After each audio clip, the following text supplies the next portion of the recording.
but go ahead. But it's just fucking that Zoro gets locked in a cell with Kid, and they like escape together. Oh, yeah, I don't know about that one. I don't know if Oda's gonna put Zoro in a position to get. Well, actually, he gets captured a lot, so that may be a thing. That may be a thing for sure. Yo, what's up? Can y'all hear me? Yeah, what's good, Ice? What's good? We chilling, bro. We chilling. What's popping to the chat? We just here to talk about the Eastern Conference Finals, just NBA in general, for real. So LeBron is headed to the finals for what, the eighth straight time, year? Yeah. Yep. It's funny because the narrative is when he wins, the East is weak. But when he loses, it's, you know, they kill him. What were you guys' thoughts on the Eastern Conference Finals? It's sad that it even took him that many games, to be honest. This team is actually dog ass. Yeah, they all garbage. Yeah. Who? LeBron's team? Yeah. Oh, the Cavs, yeah. I mean, yeah. Honestly, like when it went down 0-2, I heard people saying sweep. I saw people ready to slander him, saying if he gets swept by this Boston team, then you know he's trash. But I think somebody else is kind of happy that this happened is Kyrie. I mean, he didn't even show up to Game 7. Like, because the thing dude is probably salty as fuck. bro, if for sure. if the Celtics makes the finals without Kyrie, doesn't that Yeah, look that kind does of look crazy? bad on him. I'm just saying that looks Yeah, of kind of course. crazy. What do you I mean, guys it think? already looks kind of crazy, to be honest. You think so? Yeah, well, I mean, they were 10 points away from fucking... 10 points. Well, I mean, I think this game proved that they need Kyrie in order to advance to the finals. And this is take to the without next step. Kevin Love as well. Yeah, he was out. Yeah. Kevin Love was out, and people are saying that they don't need Kevin Love anyway. Hey man, He's the second best player on the roster, man. Jeff Green played well. We can't expect that every night from Jeff Green. Other than that, Jordan Clarkson didn't know what he was doing. Larry Nance can't do anything unless it's an alley-oop. Kyle Korver, I mean... He had that one good shot. He had that and one he was shot. just- That one shot. JR had some big buckets in the second half.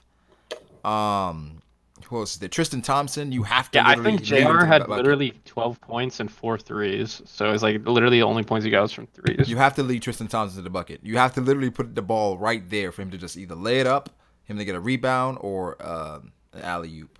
Yeah, he can't operate outside of the paint. Personally, I think this team is worse than 2007. This team is straight garbage. I don't think. The fact that LeBron took these guys to the finals, goddamn. But I saw, like Foop said, what people are going to remember is the fact that LeBron, his finals record. I mean, but the fact that they won 8 straight is almost better than winning it. You go to 8 straight, that's an accomplishment on its by Oh, yeah, itself. definitely. What I don't understand is people say, oh, the East is weak. Then why don't you just go to the East and win then? Yeah, that's what I'm saying. I mean, LeBron, like, the 8 finals, it doesn't matter. Like, go there. 'Cause Like, everybody leaving going to the West. If it's so Yeah. weak, because they can't get past LeBron. and you know what's funny? LeBron's going to go to the West, too, after this year. He's not playing with the Cavs. He's not going to stay with this organization. I Hell don't know. no. I don't know. I don't know. Nah. I mean, they're a Philly, man. I'm just like, why? Because I don't see like a team that LeBron could even. The, Yeah, the that's Lakers. my thing. He coming to the Lakers. LA, baby. Hell no. Purple- He's not The going to Lakers? fucking Lakers, dog. Like, LeBron, that's Paul George. It's about to happen, dude. Lonzo Ball. Oh, yeah. Brandon Ingram. Oh, dude, could you Oh, imagine? You're Yes, not going no to Kyle LA. Kuzma. You better not go We there. about to take over. The Lakers? Hey, imagine if the Lakers got Westbrook, Paul George, and Carmelo Anthony. We don't need. No, honestly, we don't need those two. Carmelo. He's though. about to have the whole Western I'll all. take LeBron. I'll take LeBron over. LeBron is not Carmelo going to and the Lakers. Russell. Man. Yeah, he is. Watch. The only Never say never. way I Oh. would ever see LeBron leaving this team is if They would he could have to actually trade go to a Lonzo team. Ball for an actual serviceable point guard. I mean, That's true, yeah. Nah, you I- never know. can't cut it. You never know what he's doing this offseason. He's not joining a team where he can't win a championship. In, Right, at I don't this think point. Lakers- If Paul George, Yeah. and LeBron At this come point, to he the won Lakers, rings, man. you know LeBron. Paul is George. more I don't like, think off Paul this George is Paul not George enough. shit. He's not. LeBron is more like the GM. He'll figure it out. Don't worry about it. Exactly. You'd have to Yeah. trade away. That's fine. They You will. have to trade They'll away trade away Lonzo. everybody. Lonzo. No, you don't. No. Yes, you do. Nah. Yes, you do. You need shooters around You getting LeBron. LeBron, you got him. You man. need shooters. Yeah. Kyle Kuzma can shoot. Brandon Ingram hopefully can shoot by next year. Hopefully. Hopefully. And he a Duke boy, but Nah, man. You got it. You give it Alonzo, bring in a shooting point guard. I think you keep Kuzma for sure because Kuzma.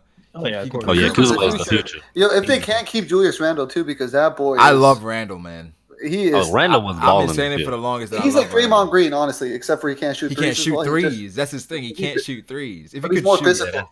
He's more physical. He's a bully. He's a bully. Oh yeah, he bully balls. Yeah. Like if LeBron had if LeBron had Randle on his team. That's what I'm saying, bro. Coming to the Lakers, getting Randle. He got Randle when he comes to the Lakers. I'm telling you. Nah. LeBron is going to go to a ready-made team. I see Houston. Oh my God! If he goes to Houston, it's a wrap. You think so? I think they can beat. Well, I think they. Well, I mean, there's. Bro, they almost beat Golden State. I think they definitely beat Golden State. They almost beat Golden State with just Chris Paul and James Harden. You add LeBron James. Yo, Golden State got so lucky, man.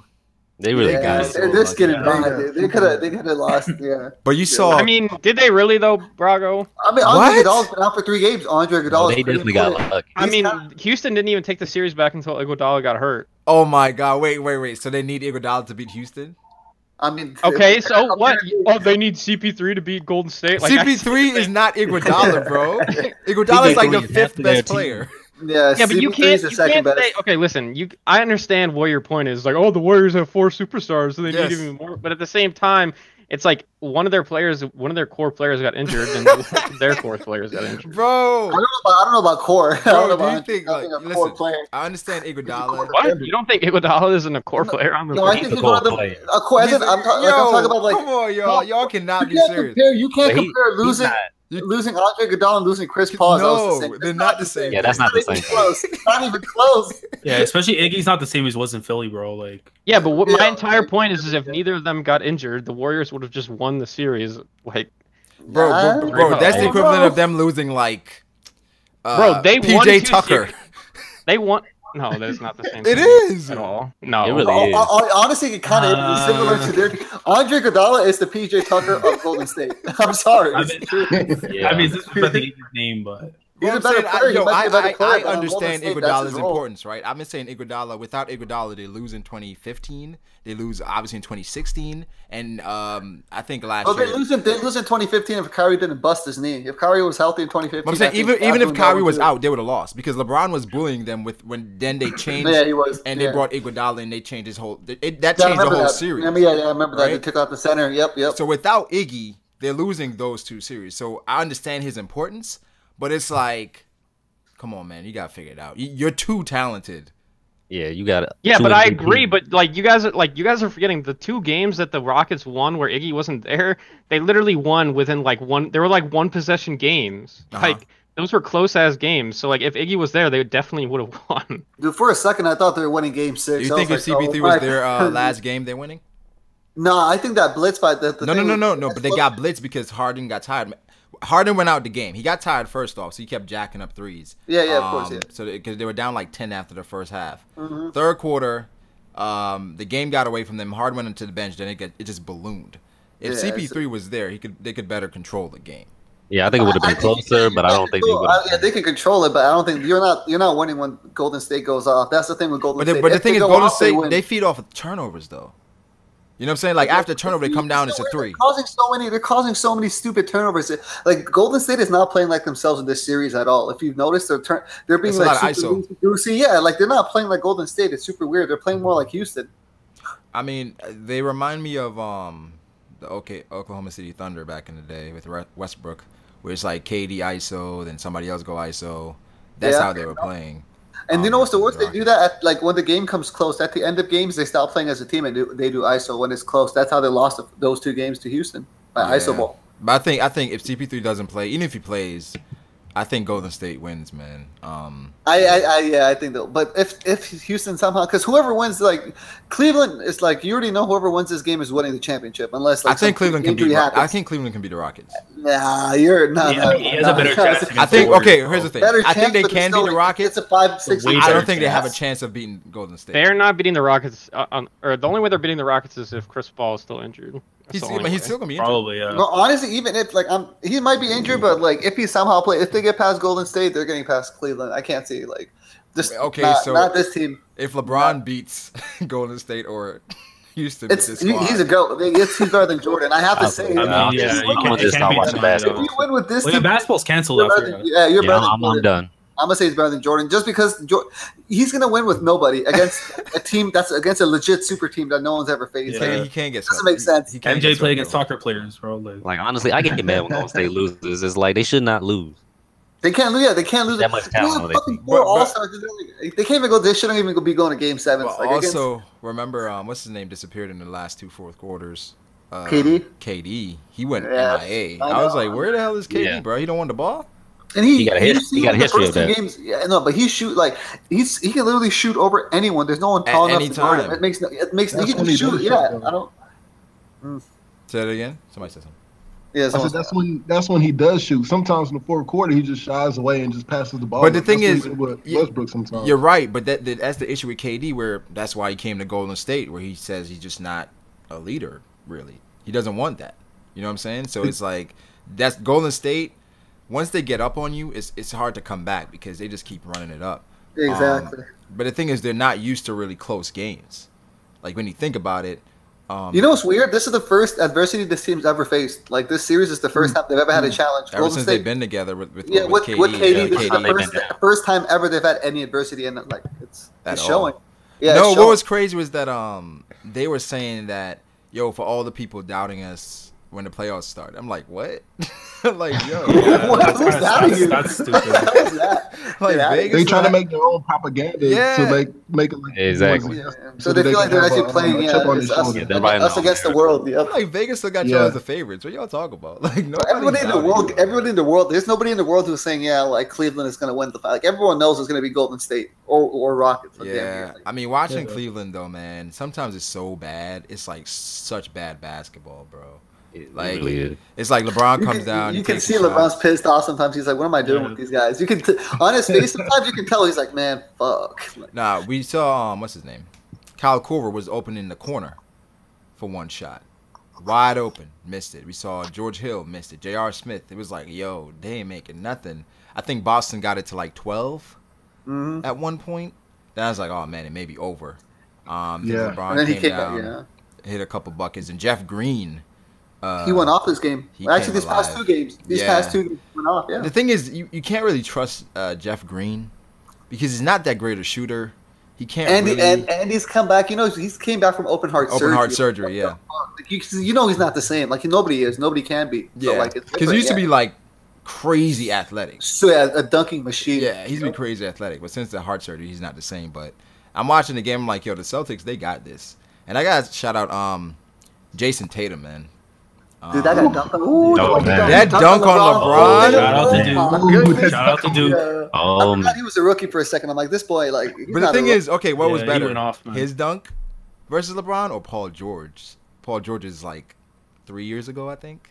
Oh, I remember. Remember when LeBron? I think LeBron gave him dap or some shit. Like, oh, no, you know what it was? No. I think Paul George made a stupid three, and LeBron came back with a dunk. If you remember, I think that's what it was. Paul George George dunked on Birdman. Do you remember that? Was it? Because I remember he dapped him up because Paul George hit a stupid deep three, like fading away. They were going back and forth. And then LeBron came. Yeah, exactly. But LeBron remember Paul George came down and he banged on like Birdman. I do remember that too, though. I forgot. Yeah, everybody's like, "Oh damn, Paul George is here." But when Jason Tatum came in and he jammed in on LeBron, I was like, "Oh shit." Dude, I forget he bumped into him after. Like, and he bumped him after. I mean, he didn't make eye contact though. He didn't make eye contact. Him after that. He didn't make eye contact. I think he didn't want it really because he bumped him. Then he just like looked away. And LeBron's looking at him like, "Nigga, you serious?" Yeah, well, Marcus Morris was right there yelling at his face though. I was like, "Damn, Marcus, why are you so turned?" Yeah, but I think Tatum is definitely he's coming. He's the best rookie. He's the best true rookie. Like you know how Donovan Mitchell. I don't know. Out of all the rookies this year. Right after seeing their season, who would you want? The best rookie class ever. This might just be the best rookie class ever. If you look at the names. You mean the rookie years? I don't know. Yeah, I don't know because remember, just the first years. I'm talking about like a lot. Melo averaged 20, Bron averaged 20. I forgot what Bosh, Wade, and those guys averaged. Wade was a beast his first year too. I remember. Wade came out his first year and was but Mitchell averaged what 19. 19 and Mitchell like 16. But these guys are like having moments in the playoffs though. Like didn't Wade have a moment in the playoffs versus Baron Davis? I believe wasn't that his rookie year? Oh, I can't remember. When he had like that floater versus Baron Davis. Yeah, I remember. Then he jumped up and he's like, "This is my." Yeah. So I think that was his rookie year. But I mean, that's crazy. I think this rookie class is definitely comparable. I would say out of all these players, I'm probably taking Tatum. Yeah. Just Simmons. If Simmons don't got I'm a not shot, taking Simmons because he can't shoot. He ain't got a shot, and he's honestly not even a true rookie. He's not even in this class. Yeah, he's not in this class. Oh, y'all don't view him as a rookie? Oh, he shouldn't be. I mean, I understand. Yeah, really rookie. Like remember Julius Randle only played literally like a minute or 2 minutes before he broke his leg. Next year he came back. He wasn't a rookie, even if he played for 1 minute. Like, and the reason why I'm saying, God, that was this nigga's a Marco Fultz. Like, get out of here. Bro, I don't know what they're. What? I said he's going to come back next year. I didn't say he was the best. I thought you were saying throw his name in for like one of the best. He can't even. No. I was saying, do you think he's going to come back next year? As a bench player, but I mean, Simmons is a point guard. It's already the reason why I would say I'm taking Tatum because when you think about it, he has the easiest route to becoming a top 5 player. So what I mean is like when you think about like the top 5 players in the league when Kawhi was healthy, 3 of them are like small forwards that could shoot. Yeah. You know what I'm saying? KD, Kawhi, and LeBron. You know what I'm saying? And Mitchell, I like him, but the thing is I think he's just too short. And I'd rather take Tatum or I'm taking him over Simmons right now. But if Simmons could shoot, he becomes unfair. If Simmons could shoot, I'd feel better about him.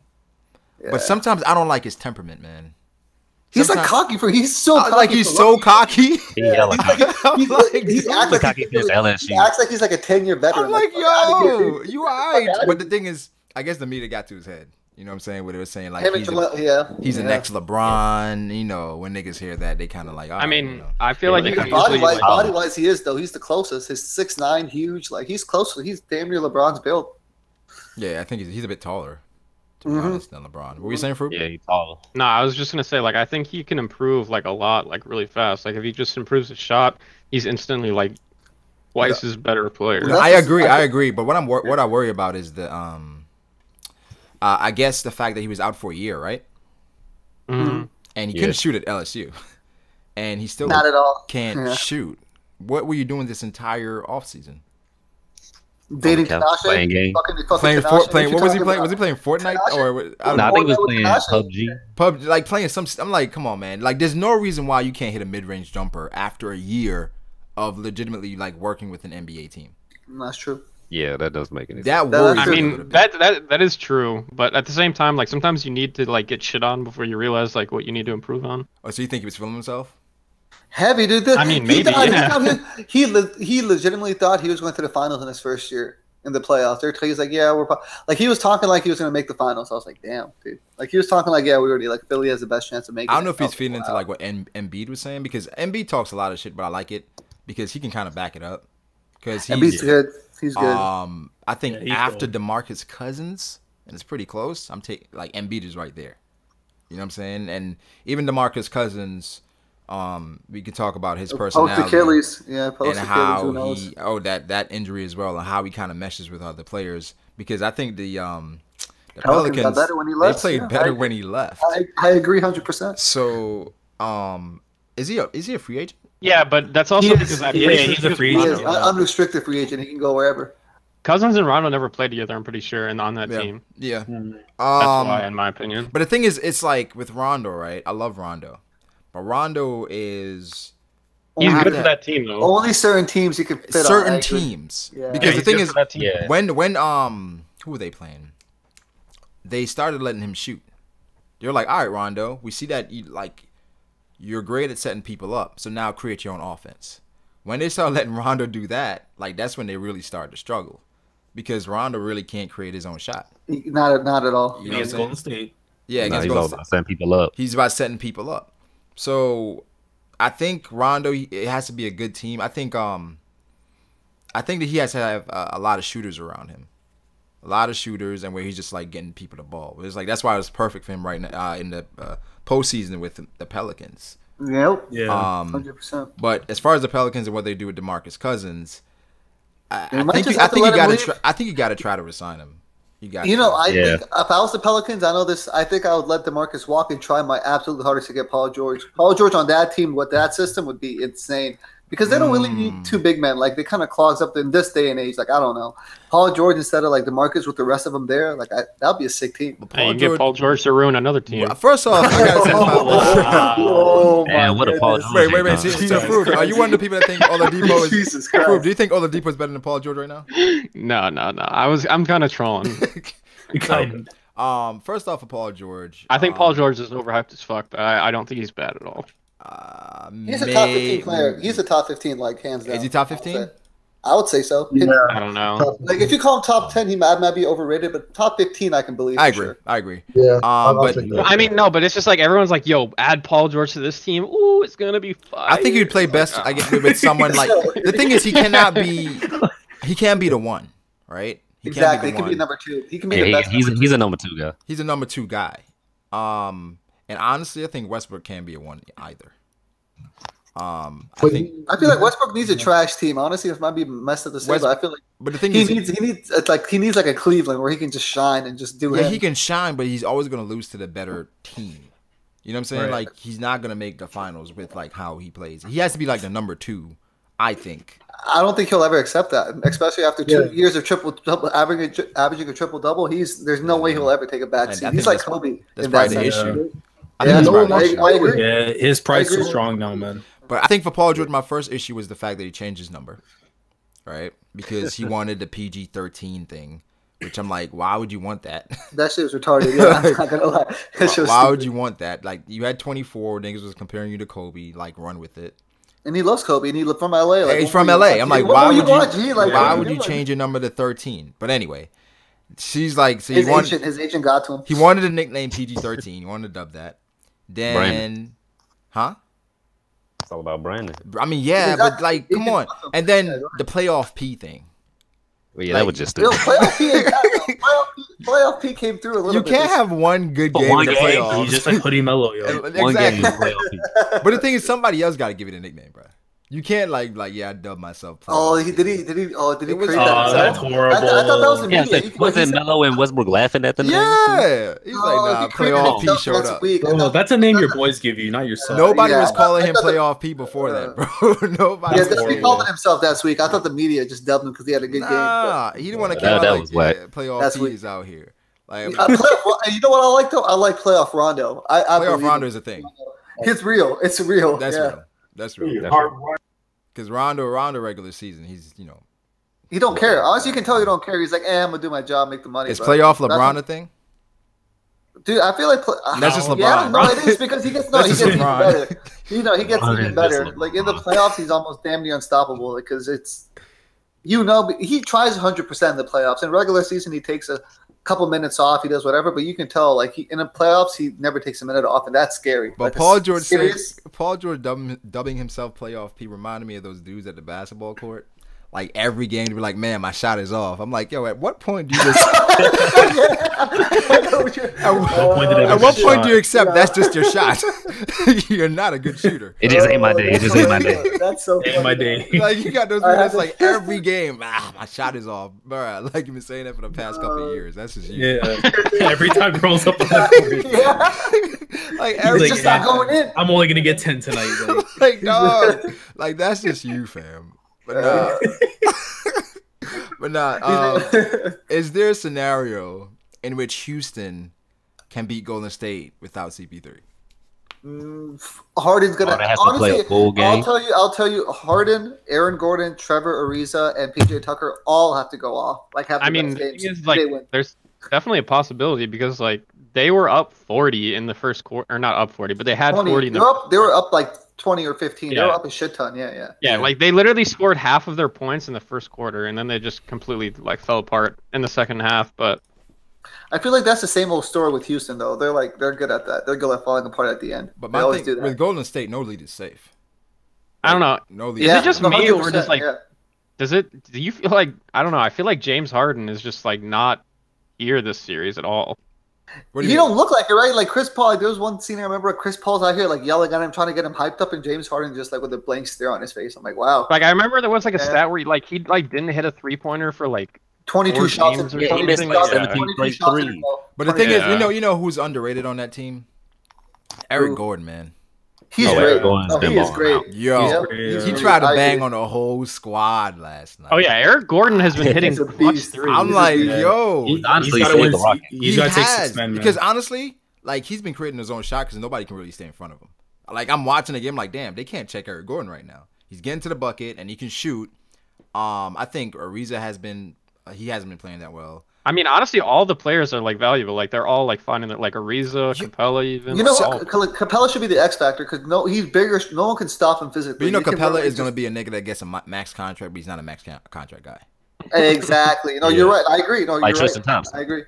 Tristan Thompson. Yeah, no, but I like Capella more than Thompson because he's. I think. Yeah, I like Capella a lot more than Tristan Thompson. Yeah. A lot more. But I agree. Same. They're both like they're only good at certain things. They can't like they'll never ever be a number one. You don't want them as a number two. Honestly. Yeah, so for me, the Rockets, I think it has to be a balanced game. They have to knock down at least like 23s to win the game. And play great defense. They gotta be locked in defensively. I think that's what they gotta do for them to actually beat Golden State. KD has to have like one of those subpar games in the second half.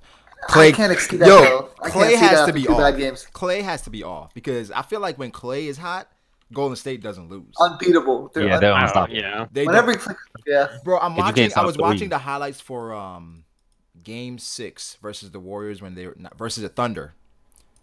When they came back? When Klay Thompson failed. Oh my god. Sick. He was crazy in that quarter. Dog, he was knocking down everything. Like Klay was knocking down everything that game. And if Klay is hot, KD choked that game. Yeah, I remember that. But it's like if Klay is on fire, I think nobody's beating Golden State. Right, that's the crazy part of like Golden State. It's like they're either on fire or they're not, which is why they choke so much because they're not they're not like super consistent at all. Like there's just nights where they're just not on. Because the thing is, if they play their game, nobody's beating them. Exactly. Well, on their best day, no one even comes close. That's how scary they are. Like Steph Curry gets these fucking like random ass fucking layups and shit and 3-pointers. I think Steph's quarter. Which was Terry Rozier's quarter in this past like series, third quarter. Third quarter is when Steph comes out. It's like, all right, I'm gonna go. I agree. Yeah, you know what I'm saying. I agree. I'm gonna try to knock down some threes this quarter. Yeah, Terry honestly, Rozier was doing the same thing. Steph hasn't really been the same since KD. The thing is, he hasn't been a 2-time MVP type player. But the thing is, he has moments, right? Like you know, he can go there. But, he's still the same player. He just doesn't have the same. Because the thing is, honestly. I feel like the old Steph would have hit that game winner. But the thing is also, food. We got to think about. Now he's touching the ball less, and it's like I've seen it where it goes like 3 or 4 possessions and Steph doesn't touch the ball because he's either playing off the ball and he got Draymond bringing the ball down and KD and Iguodala and Steph is just running around not touching the ball. So I'm like, okay, he's a little cold. But I think once Golden State plays the way that they should play, where KD's just like a part of them. And we're not just deferring to KD, then the Warriors it's over. It's definitely out of here. I was looking at the free agents for next year, and you got KD. He has a player option, but he said he's gonna decline it and then resign for long term. Exactly. If they lose, right? Could you see Houston? He goes to the winner. You gonna see a new chapter. KD got the Houston. The Houston logo. What's gonna be called the chameleon from now on? You go to Houston. He got to Houston, yo. A new chapter. He got that Brian ticket ready. I can see it doing it though. Yo, that'd be hilarious. I saw this shit on Instagram. Like I forgot what page it is, but they used to have like when they lost to like Houston in Game 5, they had KD in like a Houston jersey. I was dying. Yeah. Nah, it's like playing Yu-Gi-Oh. If you win, you get the best card. Isn't Chris Paul a free agent as well? I think he had a 2-year contract. Actually, Chris Paul he is a free agent. Really? Yeah. Yeah, check right now. It says he's unrestricted after the season. Yeah, I think he goes back to Houston. He goes back to Houston. Yeah, he's staying for sure. For sure. LeBron, he has a player option. Lakers, he's not staying in Cleveland. Gone, I don't think unless Cleveland somehow gets one more unless Cleveland gets a Paul George like a big ass free agent somehow, which they won't. Then what if Boogie goes there? A Boogie on Boogie and Bron. And you got Kevin Love still because he can. Kevin Love's not bad, dude. Yeah, I'm just saying Kevin Love just play center. Realize even though like people shit on Kevin Love, he's an all-star level player still. Yeah, when he's healthy. What if Isaiah goes there? Yeah, right. Yeah, right. Isaiah Thomas, I don't know if he's even getting signed, bro. To be honest, Bro, I don't. I don't. No. Nah, yeah, come on. Honestly, I'm gonna be real with you. He's gonna go to like Phoenix or like Sacramento, like some shit team. I've said this before. I said this before in my 2K game in the off season. Isaiah Thomas, like the season started the next season, and he was the only free agent that didn't get signed, bro. That's so on 2K. Up. I was like, wait, damn. on 2K? On and 2K. He's like an 80. He was like an 81. 86. Oh, 81. Oh, yeah, shit. he dropped that's after good. this season. That's sad. Well, he should, but damn, that's sad. He didn't get signed. I'm like, I don't know what team is gonna try. Maybe they sign him as like a sixth man or something, but I don't know. Tyreek Evans is another good player, I think. If he he's good, but he's always injured. Always injured. You know who's a good one for the on the glass and stuff, man? Clint Capella. Like Clint, but he's gonna want a max contract, bro. He's staying. Yeah, but I mean, how many years he's got a great ceiling though, man. Man, does he really though? Because he's like at best he's like a DeAndre Jordan. Great defense, great for like with a great point guard, you can lob him the ball. But what more can he do? Great energy, you know what I mean? Like he's not going to develop. He's just like a less athletic DeAndre Jordan. You're saying? That's what. But he plays with more heart though. He has. Honestly, I feel like he has better defense. But yeah, kind of. Like he can't create his own shot in any situation. DeAndre Jordan or Clint Capella? Oh no, I'm taking DeAndre. Fuck out of here. DeAndre. Because last year Clint averaged 14 and 10. DeAndre was 12 and 15. So I'll take the 12 and 15. I don't know. I mean, rebounds are important. I mean, how was Clint on free throws? I think he's a little better. I think a lot of people are better than DeAndre. You need free throws. What about Clint Capella or Aaron Gordon? Oh, Aaron Gordon, man. I'm sorry. Depends what you need on the team, though. Because Gordon's too nice, man. Yeah. Gordon's great, though. He is the greatest six man you can ever ask for, like ever. And he's what, restricted or unrestricted? I forget. I think he's restricted. Aaron Gordon's restricted. But yeah, I think whoever offers Gordon a contract, they're gonna match. Because I think he's a max player. Or he deserves whatever he gets. He deserves whatever he gets for sure. He's not like a nicer team. Not like Luol Deng's bitch ass. I hate Luol Deng with a fucking passion, dude. First of all, the Lakers fucked up by giving Luol Deng that much money. I fucking hate. It's not the Lakers. You know what it was? What's that guy's name? God, Jeannie Buss's dumbass brother, piece of shit. Jim Buss. Yeah, dude, he was getting fired, and he's like, he was getting fired, and he's like, if I'm leaving, I'll fuck this team up and go. That's what he did. Mozgov and Dang. He gave him all the money. Crazy contract. We have to get rid of D'Angelo Russell just to get rid of Mozgov, which is cool because he's a snake and a rat, so it's fine. But now we're gonna have to give up like Julius Randle, or like if it wasn't for Dang, we can get two max players without losing anyone. But now we have to lose Julius Randle for that, which sucks ass. But yeah, Randle's gonna be a key pickup for somebody. I saw someone in the chat saying Tyreek Evans is trash. I don't know if they saw him play recently. He's good. You know what? He didn't live up to his potential. His first year, the first year was 25 and 5, right? People thought he'd be like a star, like a legit star in the league. The thing is, you know what his issue was? He never developed that 3-point shot, and the league kind of moved away from it. He could get to the bucket at any time. He just couldn't shoot. So the league kind of moved away from niggas that couldn't shoot. But this past season, he shot like 40% from 3. And he averaged 19, 5, and 5.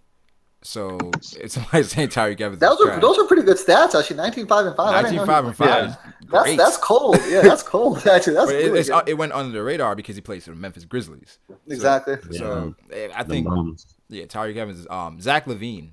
Does he get a max contract? I would not. If I was any kind of, I would definitely not. First of all, he had a big injury. He might be young, but he doesn't look like he'll. Nah, I'm not getting a max. You were signing him if you're the Bulls though, because he had a huge injury, but before that, he was looking like he was getting like a 20-point scorer like every night.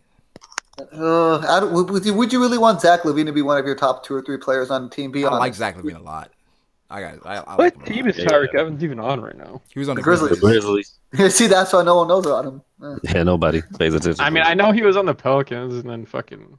Yeah, he's on the Grizzlies. His like fucking leg exploded or some shit. He was definitely balling. His first year with the Pelicans was. Actually, no, his first year was with the Kings, right? The Kings. His first year with the Kings. Yeah, he was with the Kings. It was crazy. Yeah, it was crazy his first year. I remember.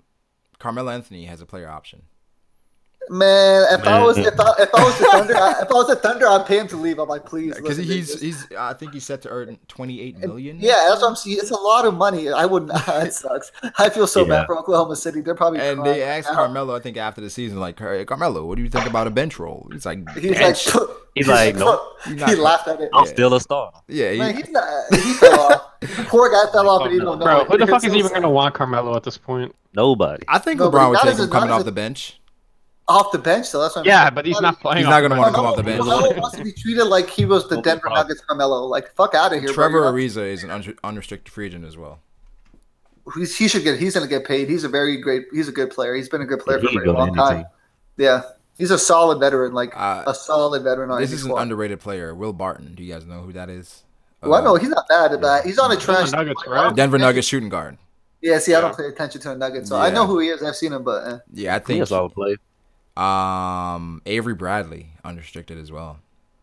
I'm disappointed in his year with Detroit. I thought he'd be better. Like he didn't play that good. It just shows you. It just shows you the Celtics. Like it's the position. It's the system. It might not be the players before. But I think Avery Bradley, he could be a starting shooting guard for a lot of people, just because he can shoot and he plays crazy defense. Mm-hmm. So no, you're right. I would say he'd fit better as a starter than J.R. Smith right now. 100%. Another unrestricted that's going to get paid, JJ Redick. Oh, that's so true. Ooh, JJ Redick. Yeah, he got paid even last year. He got 20 mil last year. 20 mil for 1 year, which is smart. I mean, if you have money, why now? Like it's a smart. But even now, people going to be like, "Oh wow, we need us a JJ Redick." So I think JJ Redick is going to get. Let me ask you this: would you rather have JJ Redick? Oh my God, I can't speak. JJ Redick or KCP? Redick. JJ Redick. KCP can play defense though. Like I've seen him on the Lakers. He was the best defender this. He was the best defender this year. I think Redick is a better shooter and he accepts his role. You know what I'm saying? Sometimes KCP tries to do a little bit too much. Like, he can't. He's not great on offense. He's a good defender, but he has great moments. Yeah, I'm like, he's more of a defender. Like if he embraced a defender role, he'd be perfect. I would say KCP is I guess if the team isn't quite there yet, I'd take KCP because he's younger than Redick. But if the team is like a Houston or like Cavs, give me JJ Redick. I agree. Marcus Smart is restricted. I don't think they keep him though. You don't think? I think they keep him. They gotta keep him. Yeah, but he's great. He's great. The thing is, Marcus Smart is going to demand like at least like 18 mil. He's restricted. I mean, let's see what the market has to offer. Because I don't know. But the thing is, also you got to think about Kyrie's unrestricted next year. So it's like, do you want to? Yeah, that's true. And Terry Rozier is going to be leaving. And Terry Rozier is another one. He's leaving because he's too good to be a backup, I think. So it's like, I don't know if he spent that much on Marcus Smart when he's just like a bench. He's like a rotation guy at this point. But he's been like, I feel like he's like a cell. I don't know. You know how Draymond like kind of exemplifies the Golden State like personality wise. I feel like he's like that for the Celtics. Like he's like their exactly. He's like the emotional leader type shit. Yeah, there you go. He's the smallest tough guy in the league. Like the one time he stole the ball from LeBron. He missed the shot, stole the ball from LeBron and then laid it up. Yeah, that's what the Celtics need. He hustles. That's the, he hustles. Personality he's trying to get. He's not scared of anything. That's what I'll say. That he's not scared of anything. He don't care. Someone said Boston is keeping Smart over Rozier or Kyrie. Come on, bro. What the? Sure, get out of here. Honestly, I'd probably give me Rozier over Smart. Yeah, I agree with that because he's younger. But I think if I was Boston, I'd keep Smart and if I'm Boston, I'm probably keeping Smart. Rozier's gonna get paid by someone else. He has to. He's showed a lot. Him and Rondo had the best postseason, like stock wise. Like people thought of him more after this postseason year. I think him, Rondo, and Tatum. I mean, people still like Tatum, but I think people are looking at Tatum differently now. He's not a rookie. People think of him as a star. I think of him as a fucking star after this. Remember, before the playoffs, it was like we were having a discussion in the chat as far as do you trade Tatum and Brown for Kawhi? Right? You might still have to, low key though. Even how good he is, you still. But now, might still have to. I'm like, I don't know, man. Now, why is that dude though? Kawhi, Gordon, Kyrie, Tatum and Brown for Kawhi. That's too much, I think. Actually, the issue is Brown is really good too. Fuck, you can't lose both of them. What about Tatum and Rozier? Smart or Rozier. 100% right away, but not both of them. Not because Jalen Brown's also really good. Yeah, Like, he's I don't think the Celtics are going to be changing much in terms of. I think they're definitely keeping Tatum and Brown. Yeah. No, they have to. Those are the two like young corner. I mean, do you think if you could trade Hayward for someone on the Celtics, like what would you try to? I'll try to get Kawhi. I'll try to get Kawhi. No, you're not getting Kawhi. You're not gonna get fucking Kawhi. I mean, who knows? I mean, San Antonio has a little like weird situation for once, so who knows? He wants to leave. I would try to get a pick, to be honest. Yep. Nah, not another pick. What the fuck? Yeah, get a future pick. Way too many of those. They have way too many of those. Yeah, like, but the thing is, you don't want to get a player that you're not going to use. Extra picks. If you I mean, maybe you get back Avery Bradley or something like. For Gordon Hayward, what the fuck? No. I mean, I just think like the Celtics, what they did right there, like they could definitely, they're close to like being like championship level team. I think they already are with there, bro. Hayward, with Kyrie and Kyrie Hayward. Yeah, they just got to get back up.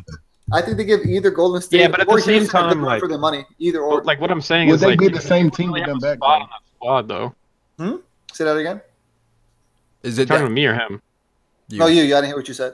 I said, does Hayward really have a spot on that squad, though? That's what I was saying, because you can't put Tatum. You can't put Tatum back on the bench. Obviously Kyrie's starting. Obviously Horford is starting. Jalen Brown is like your two guard that like locks up and can score. Could you put Marcus Morris to the bench and have Brown and Tatum? I think you probably have somebody Hayward start at like the forward. As a power forward, yeah, that's what I'm thinking. Power forward for Hayward, or because that works. Then you probably have to run a system like Golden State, where it's not just about one player, because then you want Tatum to grow. You want him to continue growing, and you can't restrict Kyrie from being Kyrie. So it's kind of like, I think they have too many stars. They have too many good players on that team. They have a lot of good players. I mean, that's a good problem, though. That's a good problem. It's a good problem, but it's still a problem because how are you gonna how are you gonna work it out? Because I don't know. Because you can trade it for picks, but I don't know. Like Celtics have been way too long. They say Tatum is about to be better than Kawhi in 2 years. No, you guys, that's that high. Do we understand Kawhi was either 2 or 3? Finals MVP. Kawhi was 2 or 3 for a couple of years. Like he was the Finals MVP. Dude. Like let's not forget. He was LeBron, KD, and Kawhi. LeBron, KD, and Kawhi, or LeBron, Kawhi, KD. Like and I feel like it's still that. It's still going to be that. AD is sneaking up there though. AD and Giannis are sneaking up, but it's still those three for at least a couple more years. Yeah, I think AD has to work on his game a little bit. I think AD he still struggles to score easily.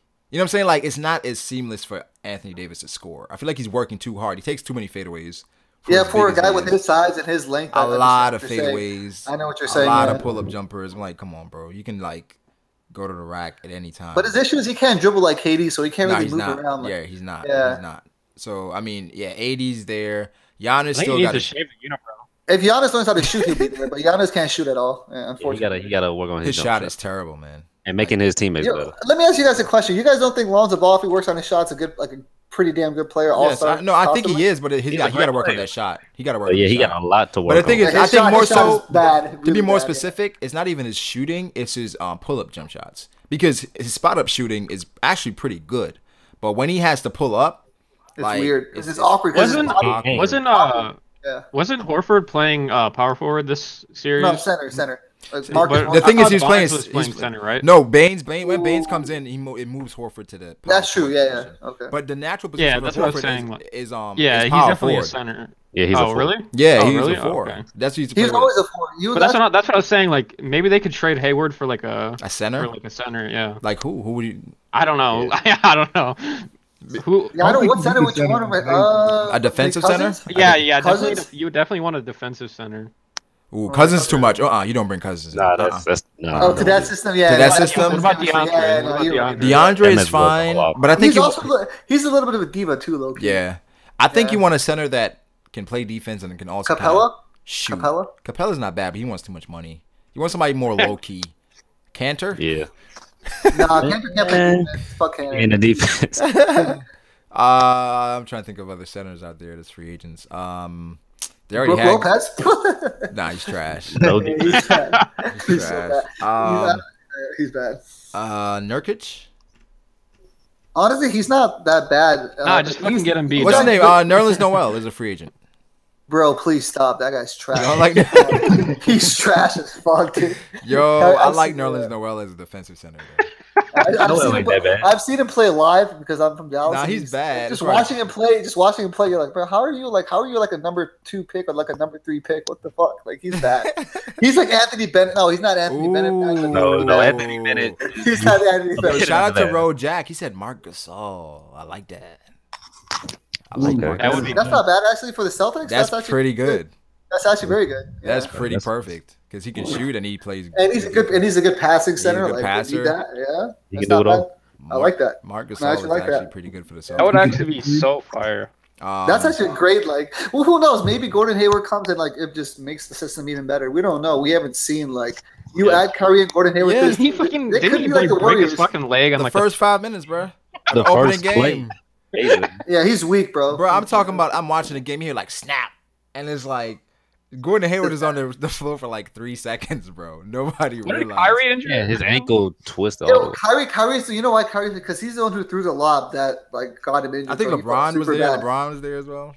You know, LeBron's looking the reason he jumped and LeBron was just there. LeBron is so big and strong that like he fell back. And LeBron fell did on purpose. LeBron landed on his feet, and Hayward landed, and he broke his fucking leg. Like LeBron was just there, and he's just so strong. He wasn't trying to like run into him. He's just there, just by sitting there, like he blasted away Gordon Hayward, who's running at him. Like what the fuck, dude? But the thing is, like I saw Hayward's leg from afar. I was like, wait, is this nigga leg broken, bro? And they showed it without knowing exactly what was happening. It was so nasty. Yeah, it looked bad. It was so nasty. It's worse than Paul George's snap. Because you saw Paul George's leg snap too. It was way worse than that. Because Hayward was looking at his leg like, oh shit.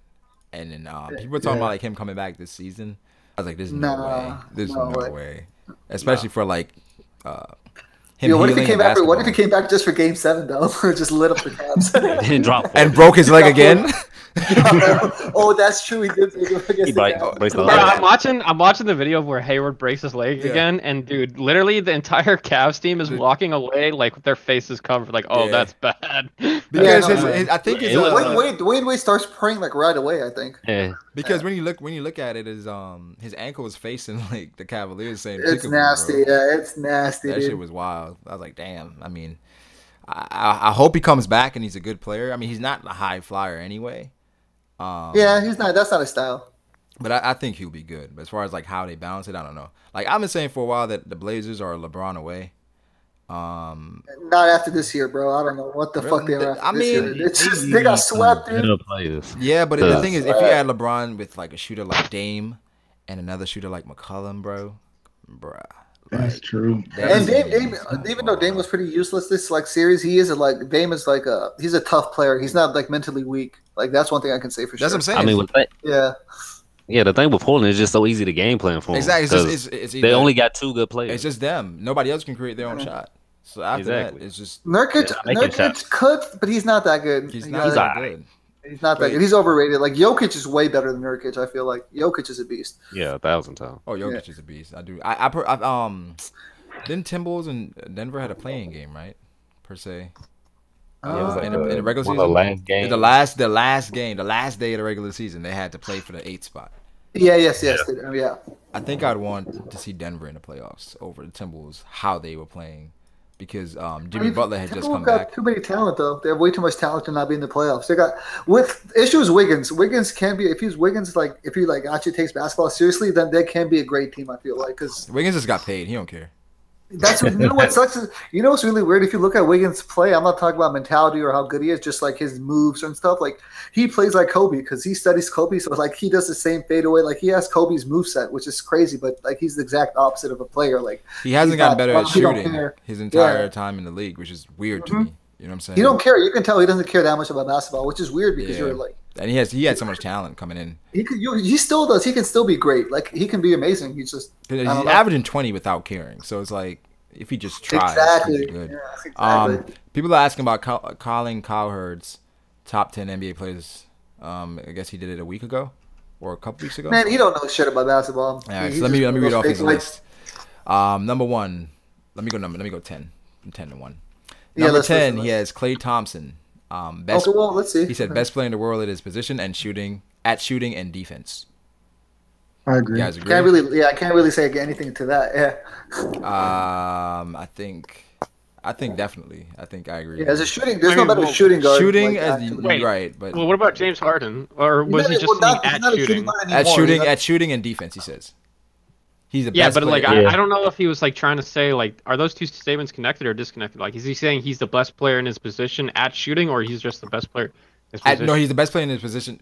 He's the best player in the world in his position at shooting and at defense. Oh, okay. So they're not exclusive. Yeah, Okay. yeah. That's fine. Yeah, that's fine. And I think that's true. Number 9 is Kyrie. Greatest ambidextrous finisher in the league. I think in NBA. I think in NBA history. Put him higher. I might have to put him a bit higher than 9. I love Kyrie's game. I think Kyrie has the best handles in NBA history. I think he's the second best point guard in the league. Wait. Wait a minute. I'm taking Dame over Kyrie. What? Hell no. Hey, I like that. No, what I'm saying. I can't agree with you. Damian Lillard's a fucking way too much of a choke artist for me to ever take that. Yeah, you can't. Damian Lillard literally had. Bro, first of all, he's first team All NBA this season. I don't think Kyrie's ever been first team All NBA.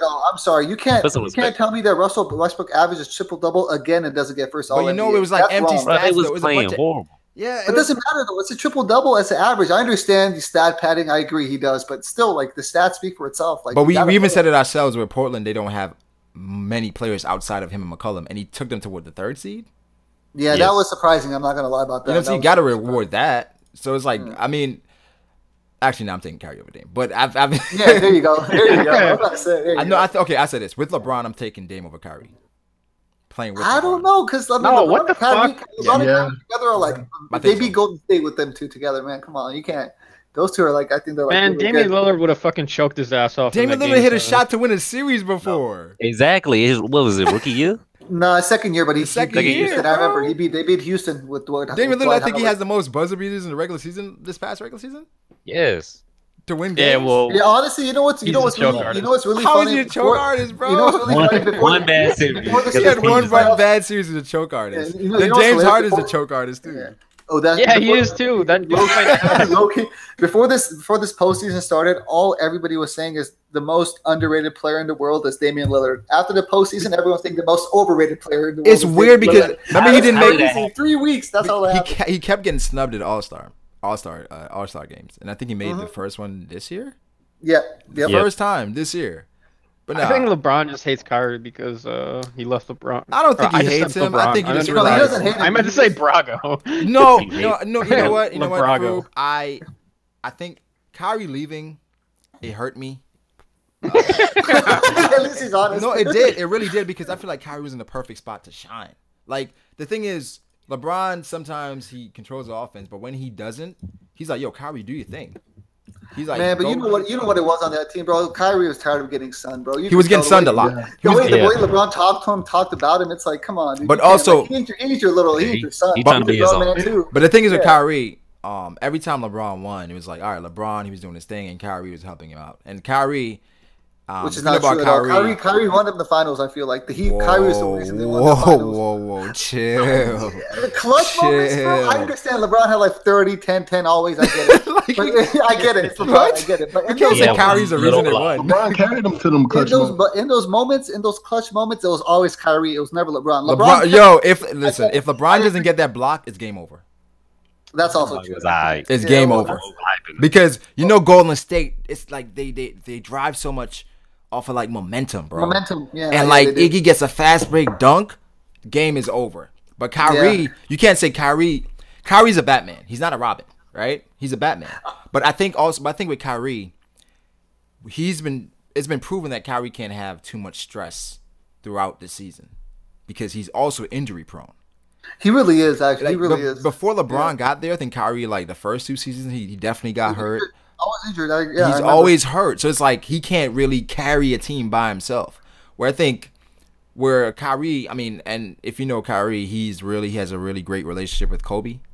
So I'm sure like they think like he has like Kobe's mentality. Kobe's mentality where it's just like, yo, I gotta be the guy. And honestly, Kyrie was better last year with Cleveland than he was this year with Boston. Of course, Boston won more.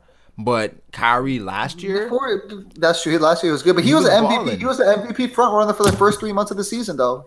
I mean, but the thing is, they were saying like because they thought he was the reason they were winning.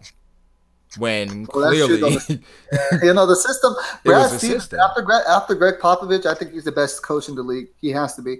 Honestly, I think if we had to pick right now, a lot of people are choosing Brad Stevens over Pop, just because of the age thing. Legacy also Pop is still a yeller. Pop is proven though, but I think Brad Stevens is probably a better communicator than Pop. He is probably just looking at it from outside perspective. But Pop, I think you got to give Pop the respect for one right now, just because he's already won championships.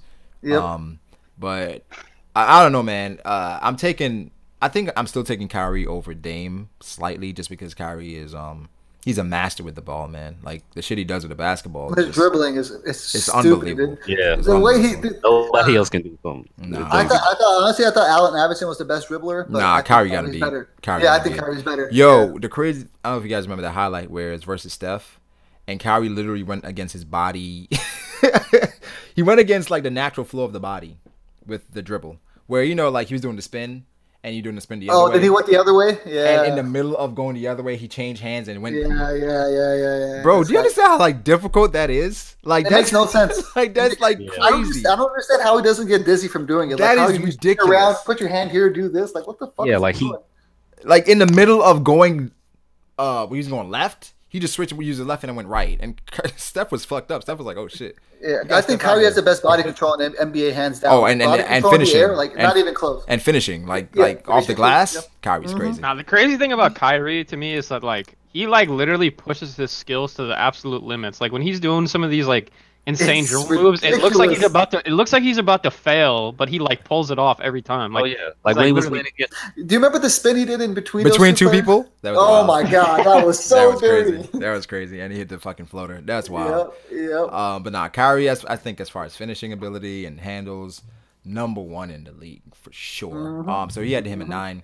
Number 8, he had Kawhi. He's the second best two-way player in the world.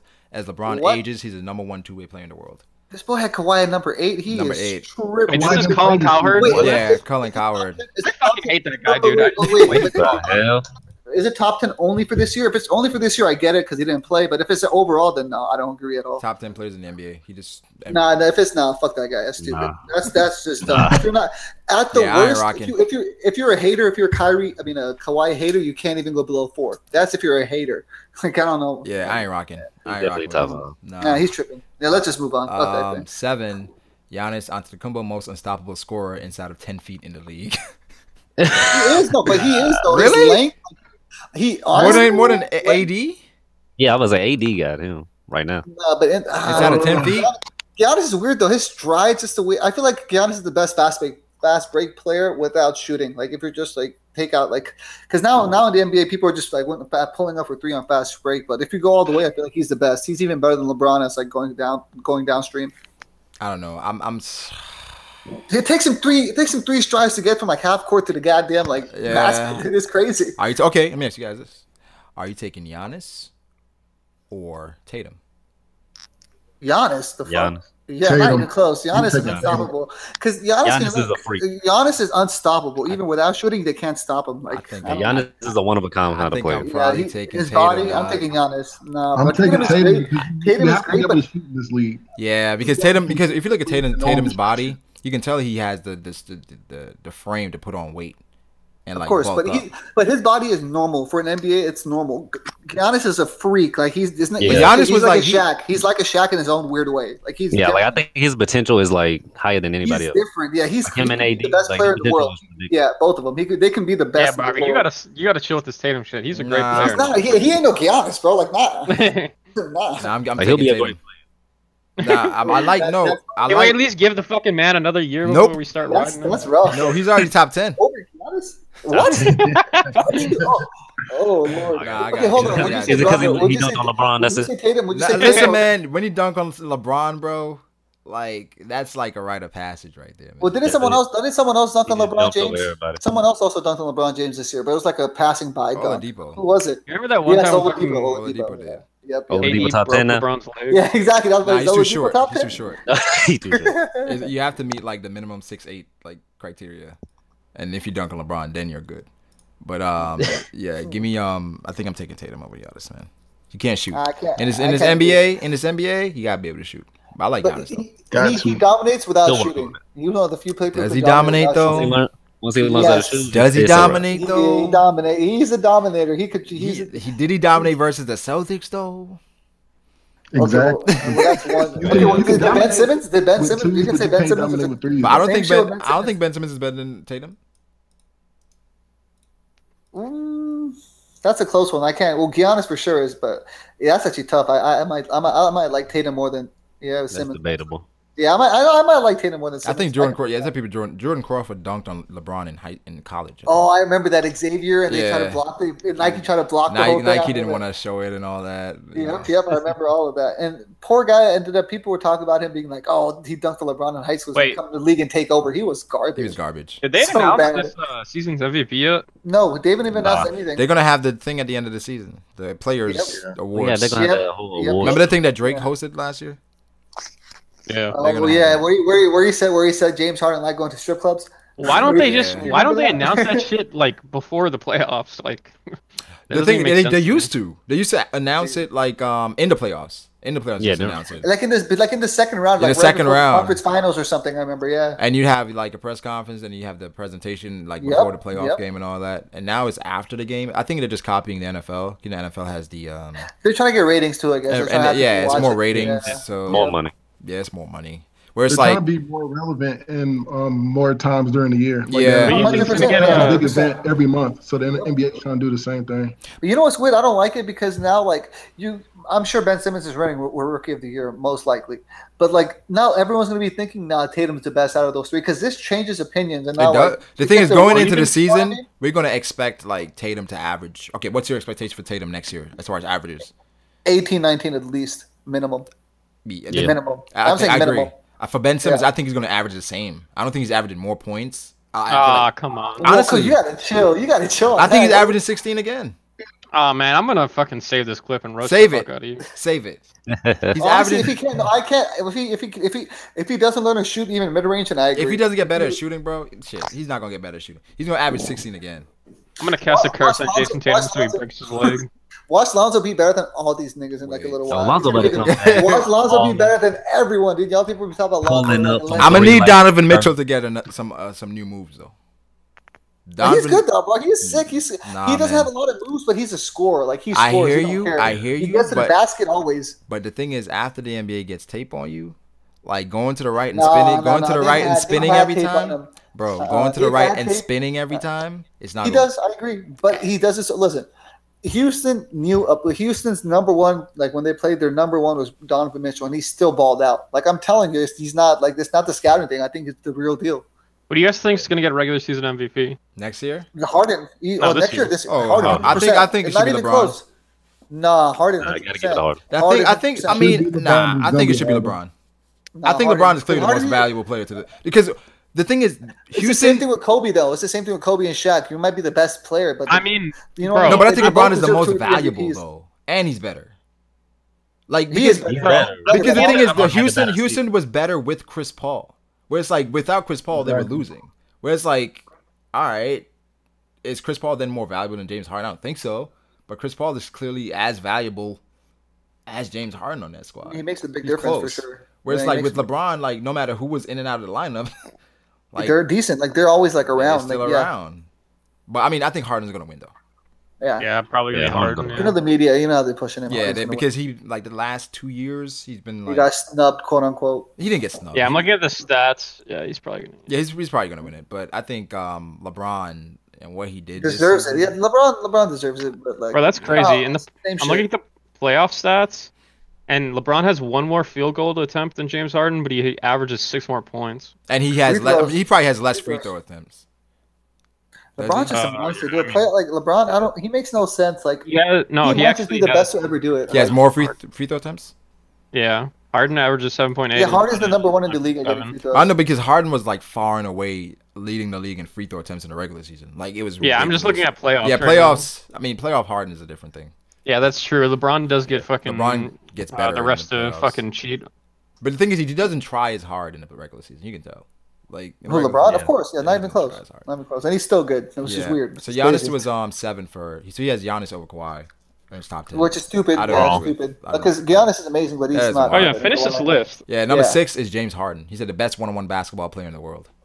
I might put him at 5, but that's okay. That's close. Is James Harden the best one-on-one basketball player in the world? I think regular season. Honestly, you might laugh. I think Kyrie's better than James Harden one-on-one. I think so. Yeah, I think Kyrie's better than him one-on-one. I think so.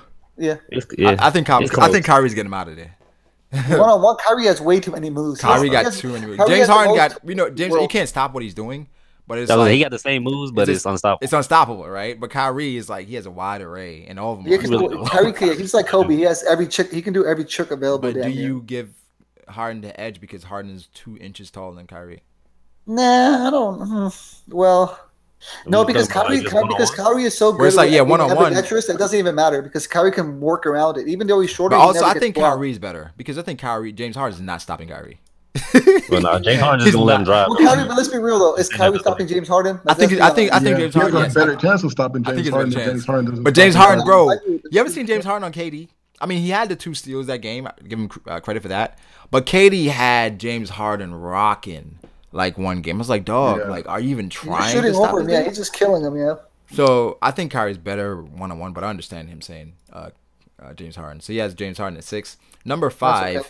He has Ben Simmons. Oh my God, yo! What's wrong with these freaking media people? I don't understand, dude. He said best size, rebounder, defender, vision, rim finisher of any point guard in the NBA, and he's 20 years old.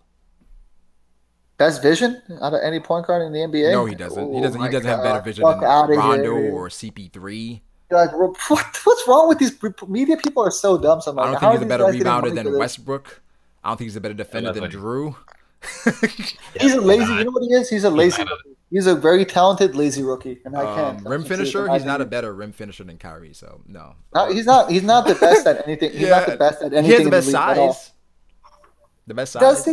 Because he's not fat. As a point guard, yeah, he's the best size, but that's it. Yeah, no, you're right. Yeah, he has the best potential out of any like the young. Simmons right now is probably like 20. Simmons has the most potential out of all those other guys, like Tatum, even more than Giannis, to be honest. Simmons because how big he is, yeah. How big he is, and like even how he makes people better already. Like he has the same thing like LeBron, where I can see him like playing his whole career without getting it. Like he already got injured. I get it. Like it's kind of weird saying it, but I don't think he'll like. He's like LeBron. He's so big where he might just not sustain. Like, but the thing is with LeBron, wear and tear. It's not just size though, because you got big people that has gotten. LeBron's just a freak, man. LeBron's just a freak, dog. Like he's a freak. He's a freak who works at his craft. Like you know how Kobe worked at his thing, like off season. He's obsessed. Always basketball. Yes, LeBron is obsessed with freak genetics. Like it makes that's the recipe for greatness. Like, but I'm watching the game versus the Celtics. I'm like, I'm seeing LeBron do things. I'm like, LeBron, that's a bad shot. He goes in. All right, cool. Exactly. Great players do. Do you remember those 2 shots? Those 2 shots in Game 6. What versus the fuck Tatum? Were those? Yeah. Yep. Back to back. What the back to back? There was that, and it's like that reminded me like that was like a Kobe kind of moment. Like my biggest problem with LeBron, man, and I'm sure a lot of people feel this as well. Them free throws, dog. I'll be at the edge of my seat, like, dog. For the best player of all time. I'm like, LeBron, bro. You cannot be missing on what he got a technical free throw. 65%. He's like 65%, I think. I think it's like 72. 72. I mean, it's just like, dog, no, bro. Like he left so many points on the table when he doesn't make his free throw. He would have already hit 50 Kareem, already. Probably he would have already surpassed Kareem with no, but he would have had like 50-point games this postseason if he didn't miss so many free throws. He would have been number 1 overall in like scoring by now easily if he was like a 80% free throw shooter. Honestly, he'd be the greatest scorer. He got to work. I mean, at this point, he is what he is. He's 15 years in. He's not going to get better at free throws. Like, no, he's not. You know what I'm saying? That's something you said. I know we said that like year 7. It was like, he'll get better. He'll get better at free throws, and he hasn't. So that's my issue with LeBron. But yeah, he had Simmons at 5, Steph Curry at number 4.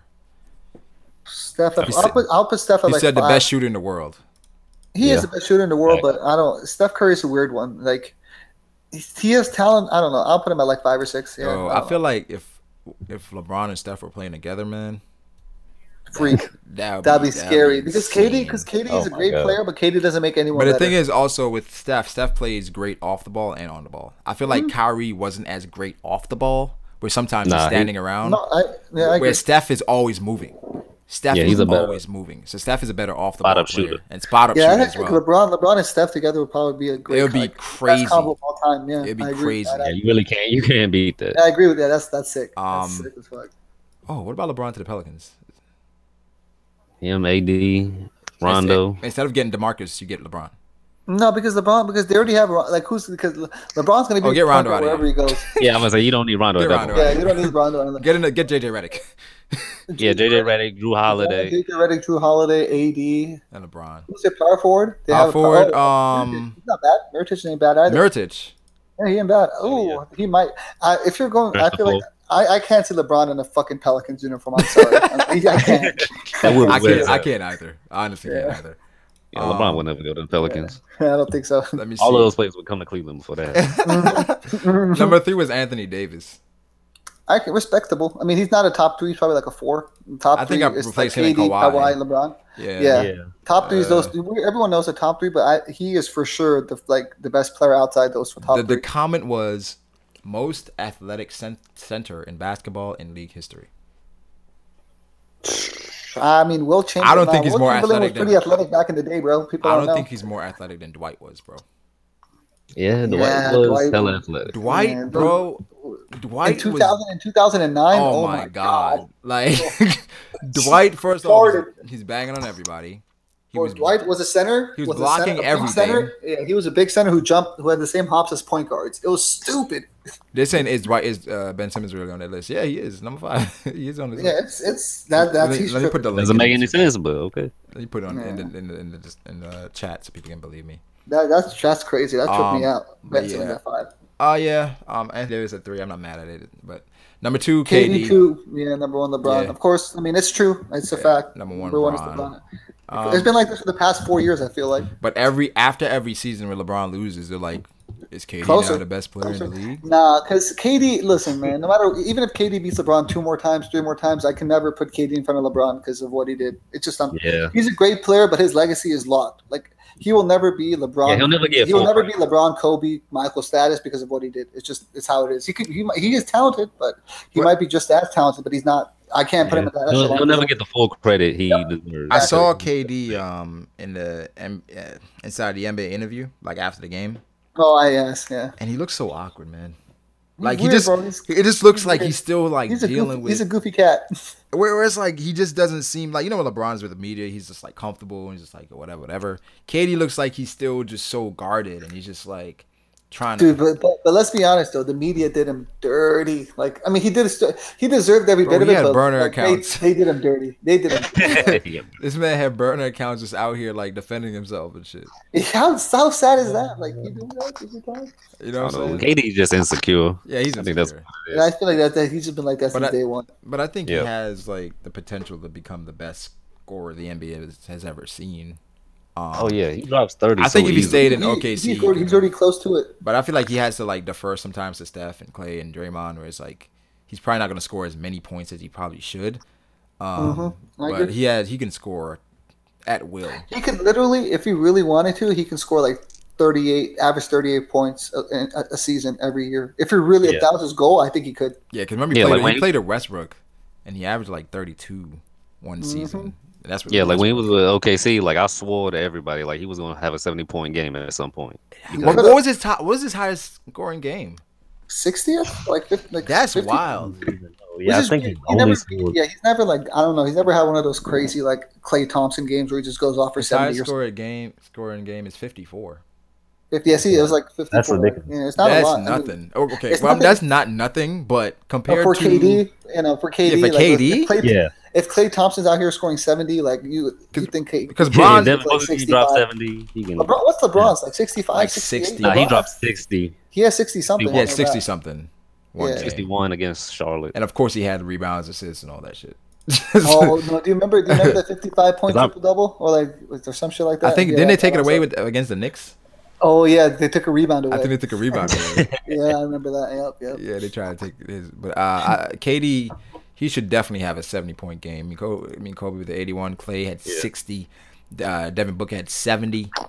But I mean, those guys definitely took a lot more shots than I think. Yeah, Devin Booker 70 was not really. I mean, it's impressive, but I was watching. It's not a true 70. It's a 70, but like we all know what it is. Like it wasn't like iconic like the other. Nah, because Kobe. They were losing. Oh, that 81. That 81, he needed it. They needed it. That's ridiculous. They needed every single one of those 81 points to win.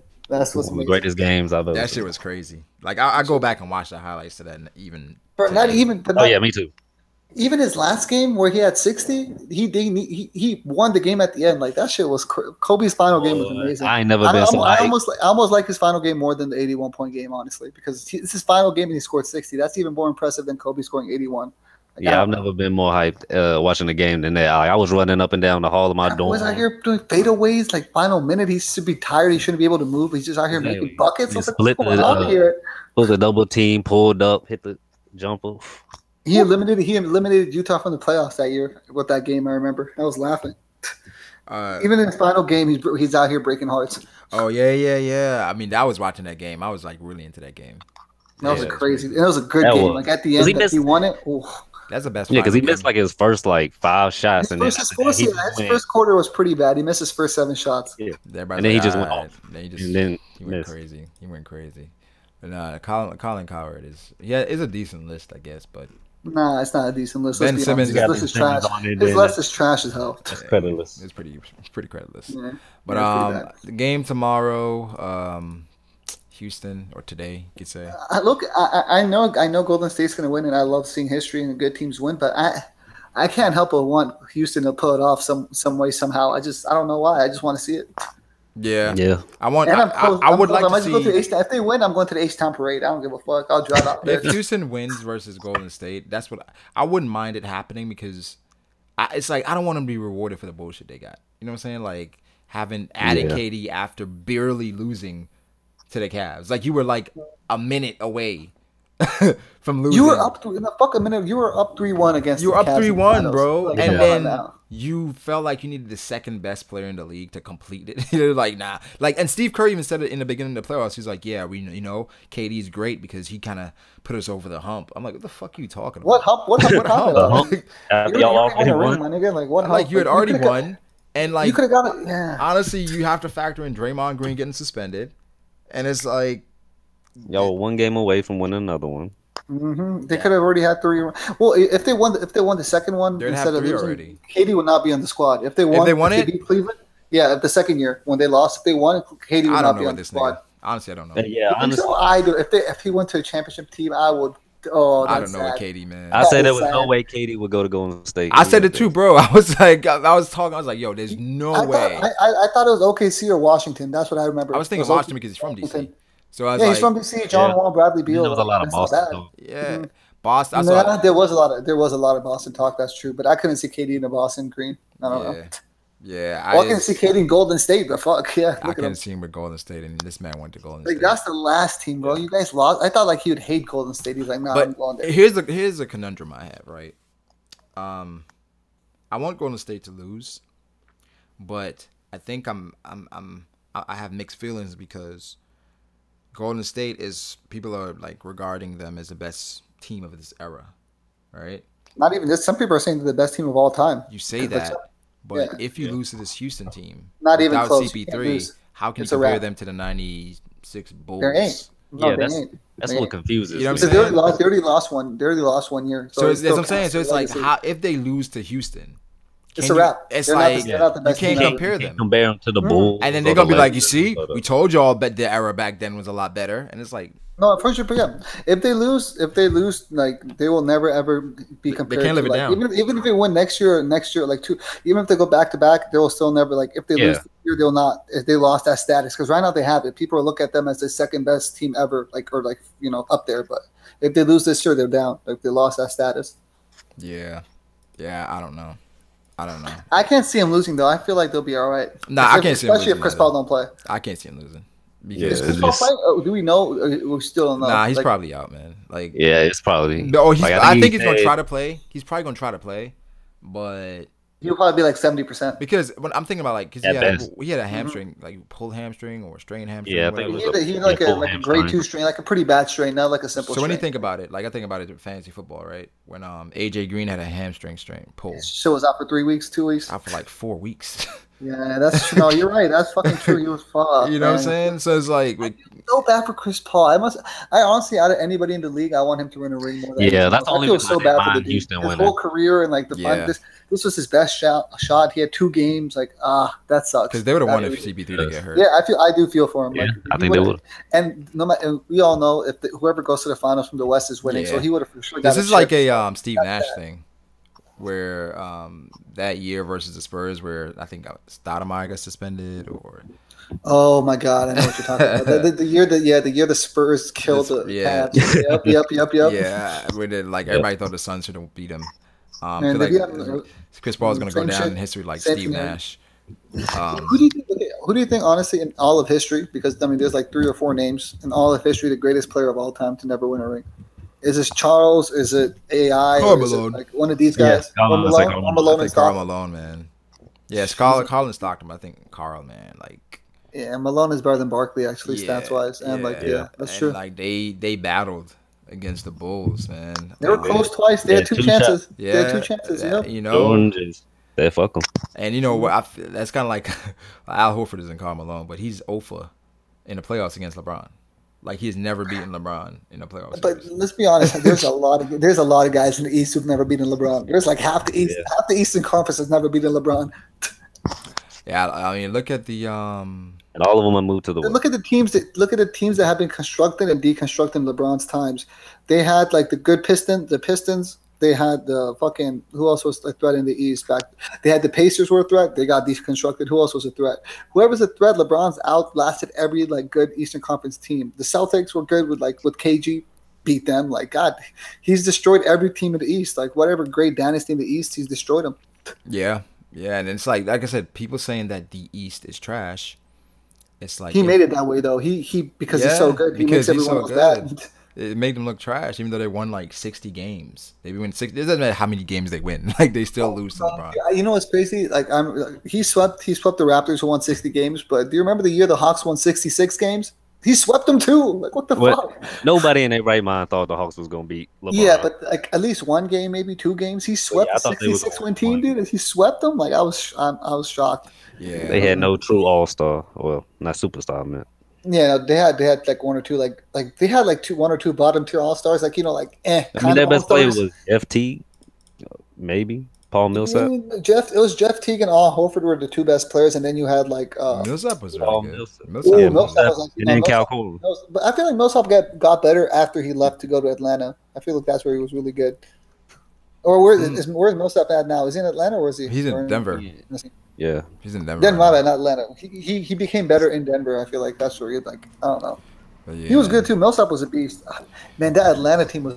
I forgot about them. Millsap. Yeah, they were good, but Jeff Teague, fuck. Yeah, LeBron beat him too. LeBron beat him. Kyle Korver. They ran into LeBron. That's just the issue there. But hey, man, I can't wait for the game tomorrow. I can't wait for the finals. Hopefully, I would like to see the Cavs win Game 1. Like against whoever. If they win Game 1, then I'm like, okay.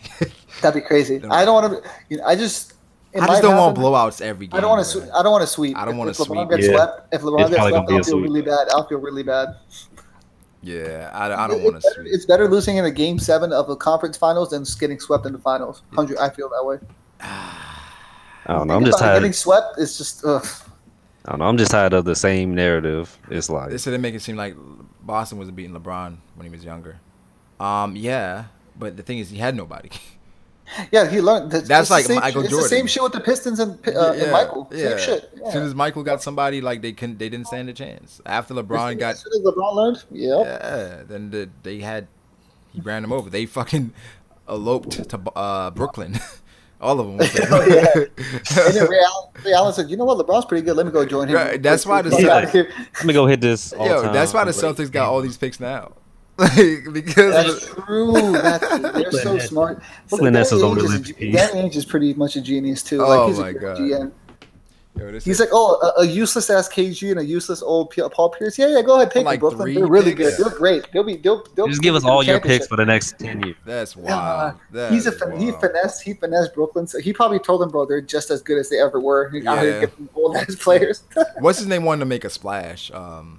The owner, the Russian guy. The Russian owner. What the fuck's his name? Whatever his name is. Starts with a K. Yeah, starts with a K. Something like that, where he just starts wanted with to a K. splash. Yeah, he was like, I'm gonna put all my chips in, and hopefully we'll win. And that team was pretty. If you think about it, though, Darren Williams, Gerald Wallace, and like KG, Paul Pierce, like they had some. Brooke Lopez, they had a pretty good lineup. They had some good players, but they never. They lost to the Heat. Right? They were a really bad team. Yeah. Like they were not like they were like a 7th or 6th seed or something. Yeah, I remember the narrative was because Brooklyn beat the Heat 4 times that year in the regular season, but then come to playoffs. Yeah, they lost. They got swept. And I remember oh yeah, they got swept. Yep. The Knicks that year. Knicks had a year where Carmelo took them to the 8th seed. Oh, the conference finals. Yep. And they said that Carmelo was going to finally beat LeBron, blah blah. I'm talking about with New York. And I think they got swept. They got swept. Yep. Was that when they won 55 games? Yeah, they won a bunch of games, but they got swept. They're like a number 1 or 2 seed. They had Carmelo, Stoudemire, Tyson Chandler, and he wrecked them. He straight wrecked them all. So Ray Allen with the all-time great 3-pointer in Game 6. Oh my God! Like I hate talking about that 3-pointer just because I Skip Bayless.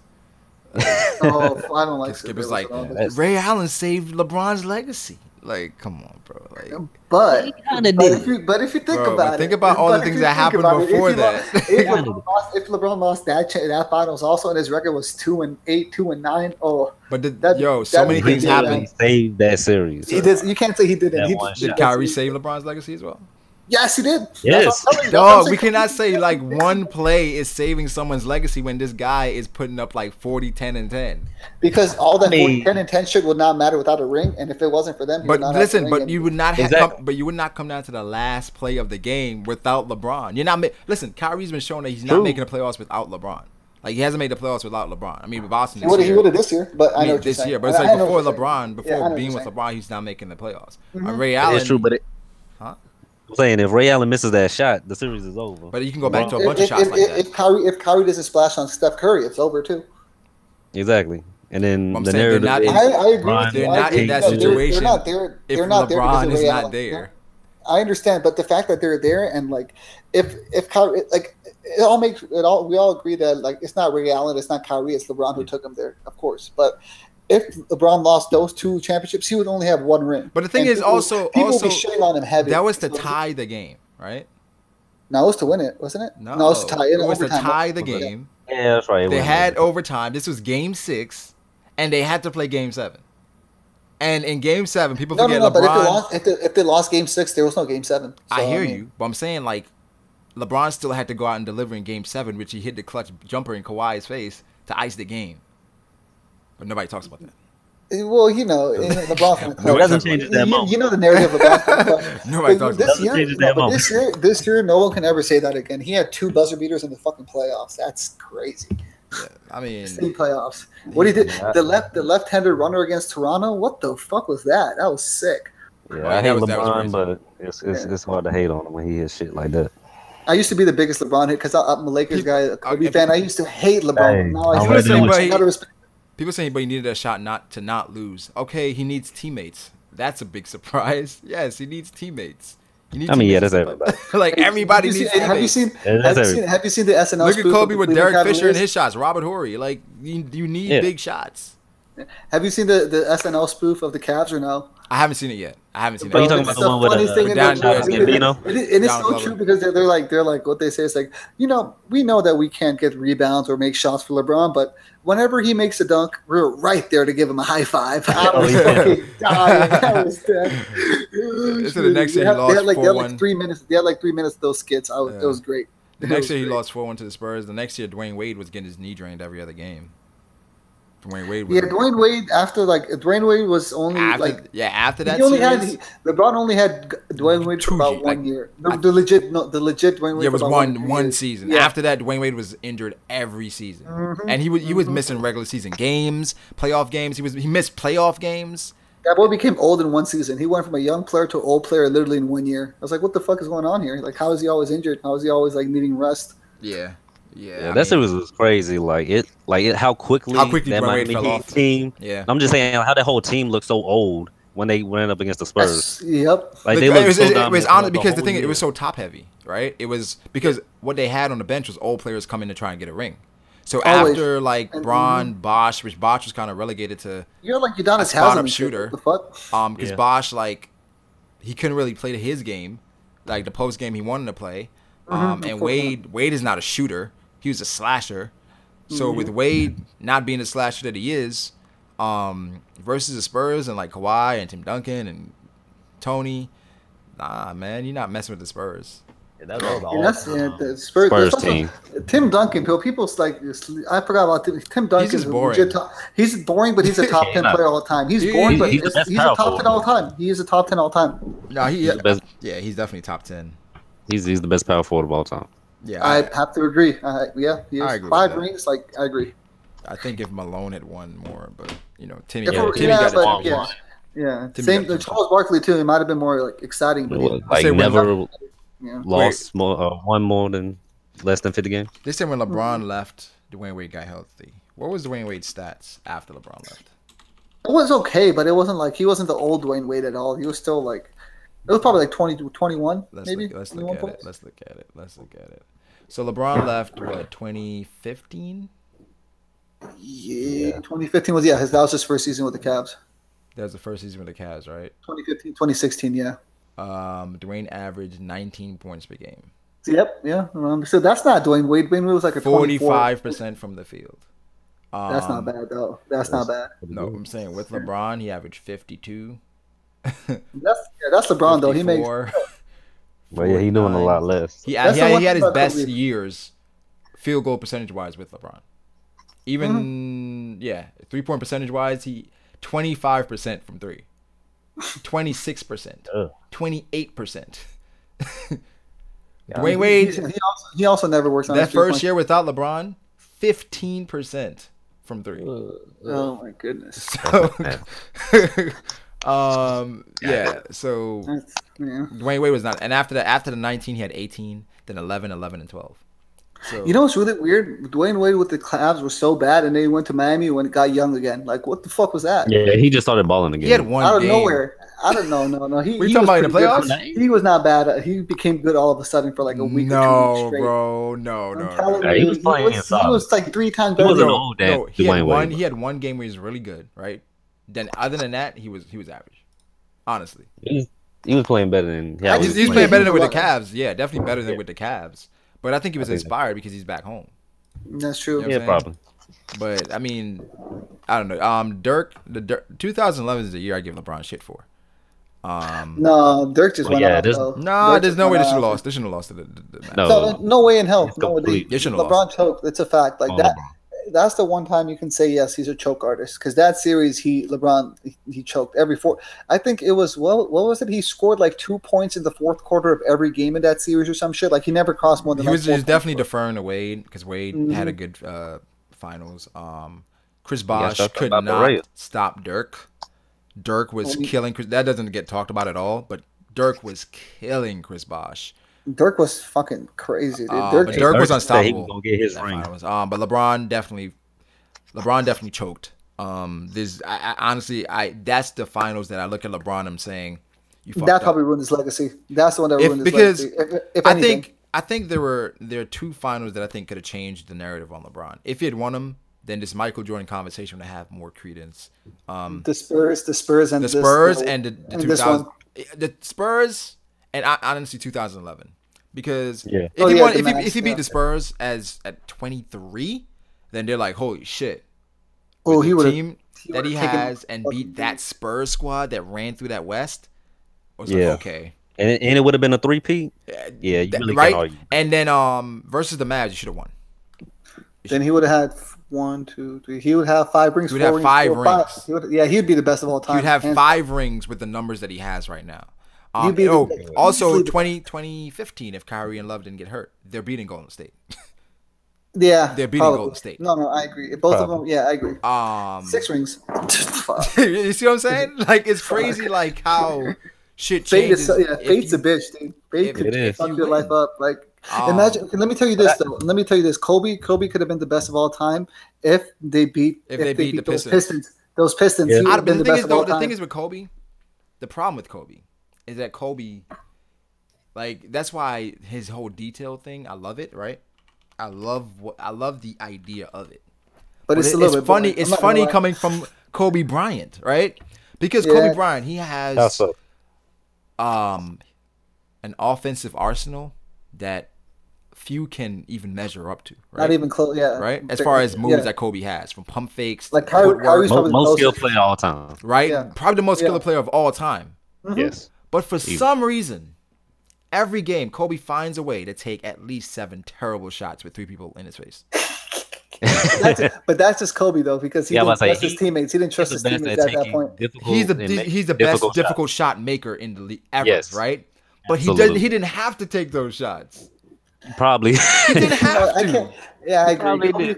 If anything got in Kobe's own way, it was his ego. I think that's something. Yeah. And the thing is, with Kobe, I like as far as he's my favorite player of all time. Like Kobe's, I used to think he was gonna be better than Michael. Like I grew up with Kobe, so like I'm a super fan. Still, like, if Kobe was an anime character, he's the edgelord, right?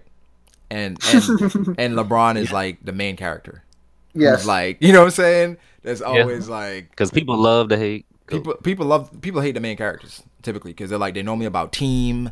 They're about sacrifice with the edgelord like Sasuke and those niggas. They just always like nah, man. People love Kobe. I think Kobe was probably the most liked. Like not after he impaled that woman. Not the rape trial shit. Not the rape trial shit. Not after he impaled that woman. Yeah, I know. But at the end, he was for like 4 years. It's like end of his career, people. That rebrand was crazy though. That rebrand was crazy. I've never seen someone rebrand like that. Yeah. Never. Hey, Kobe's a genius. That 24 was love, man. That 24 was Kobe. Love, Kobe could have gone. Kobe put the Black Mamba on. Yeah, after the Denver shit, Kobe could have gone like the Tiger Woods path and just fallen off and gone away. But the thing is, like, I would watch Kobe because I always love watching Kobe, right? Because I think as far as watching an offensive player, he's like it's amazing to watch him. It's crazy. Yeah, it's crazy. Like my favorite thing for Kobe because I remember he had a year where I think he scored like 50 like 10 times in a row.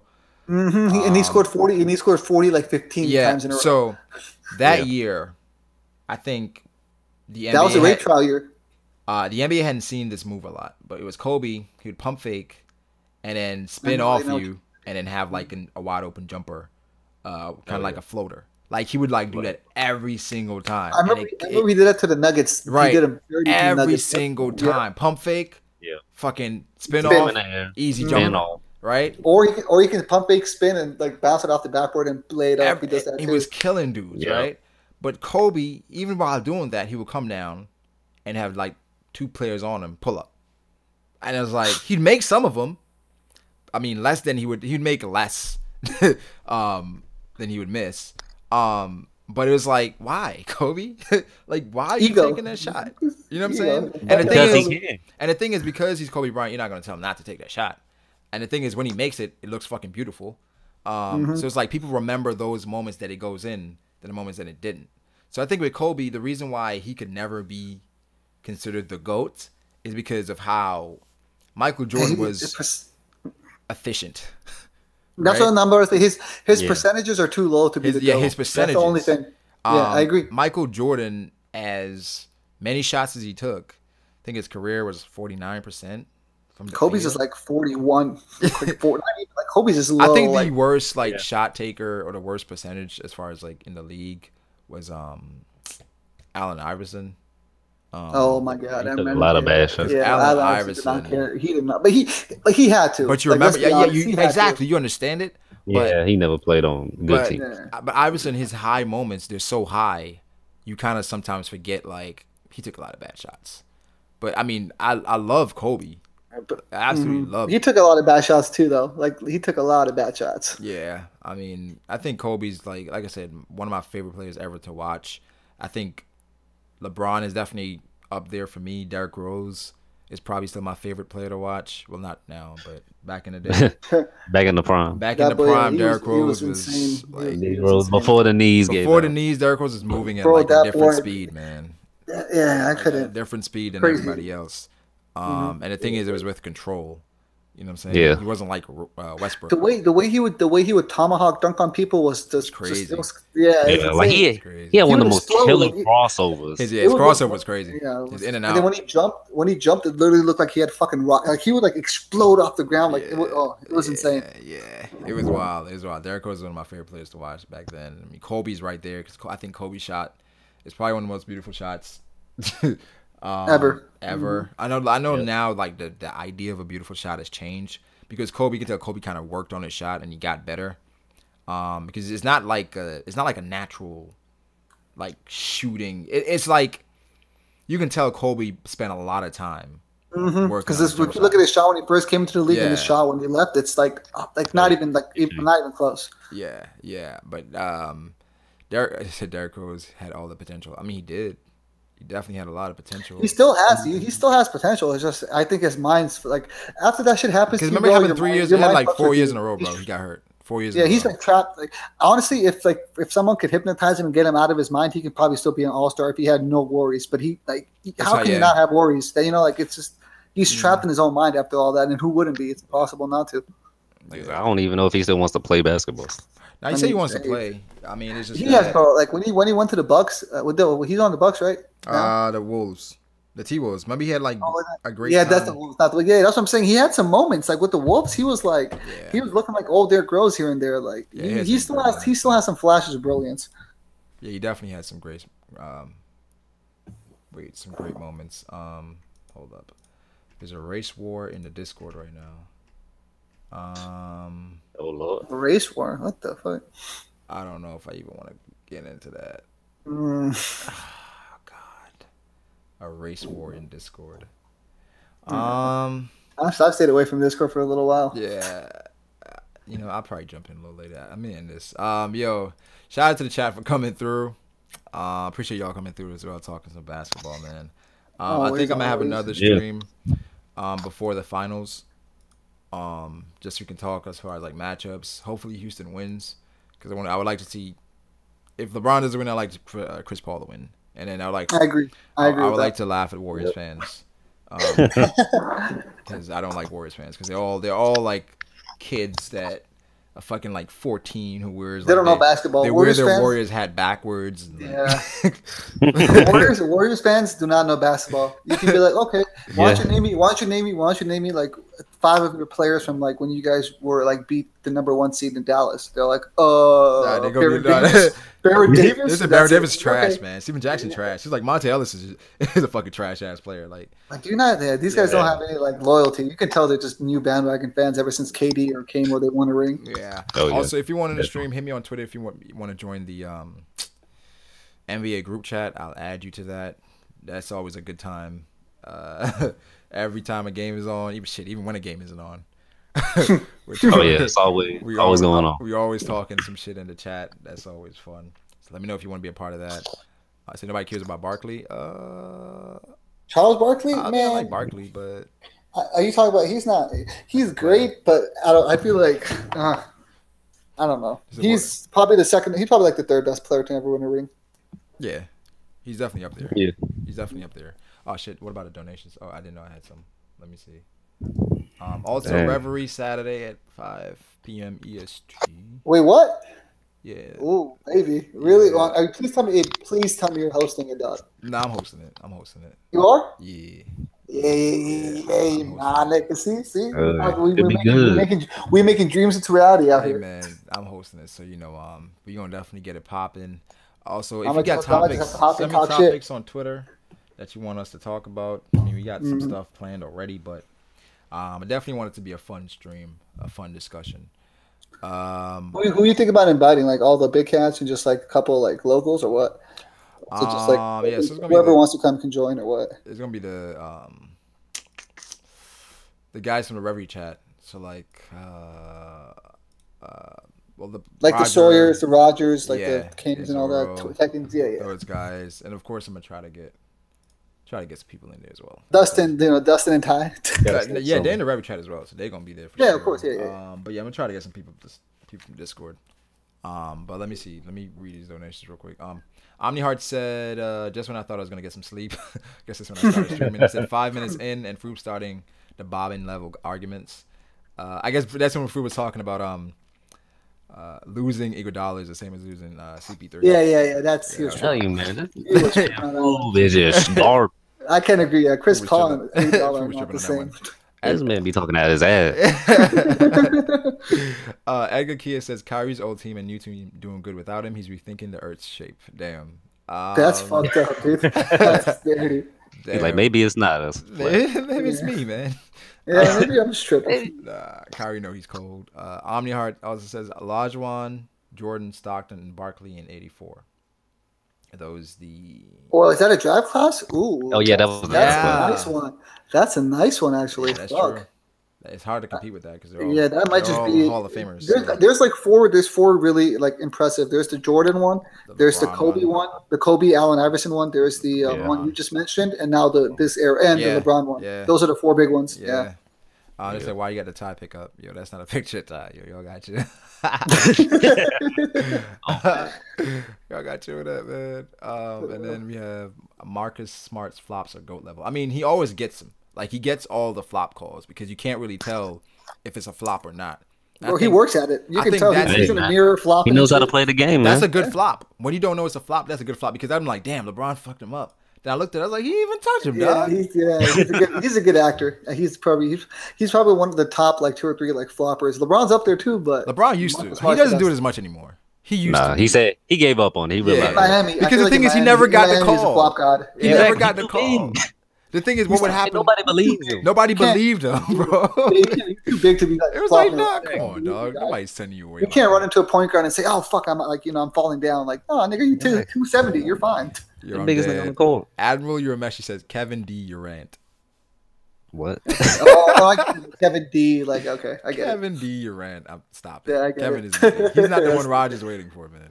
He's not the one Michael is waiting for. He's a black dude. You know what my favorite like comment, like YouTube comment for like Kevin Durant was? He was having like a post game interview, and someone said, "Yo, I need Harry Potter to come translate Snake for me." That was so good. That was so good. The one that be killing me is when they post like when Kevin Durant has a bad game, and then they post like Kevin Durant on his phone, and they have a comment saying, "Oh yeah, Kevin Durant is top 5 player of all time. Stop playing." That shit gets me every time, bro. That's a good one. Because it's possible that KD could be posting some shit from his burner account because we don't know what it is.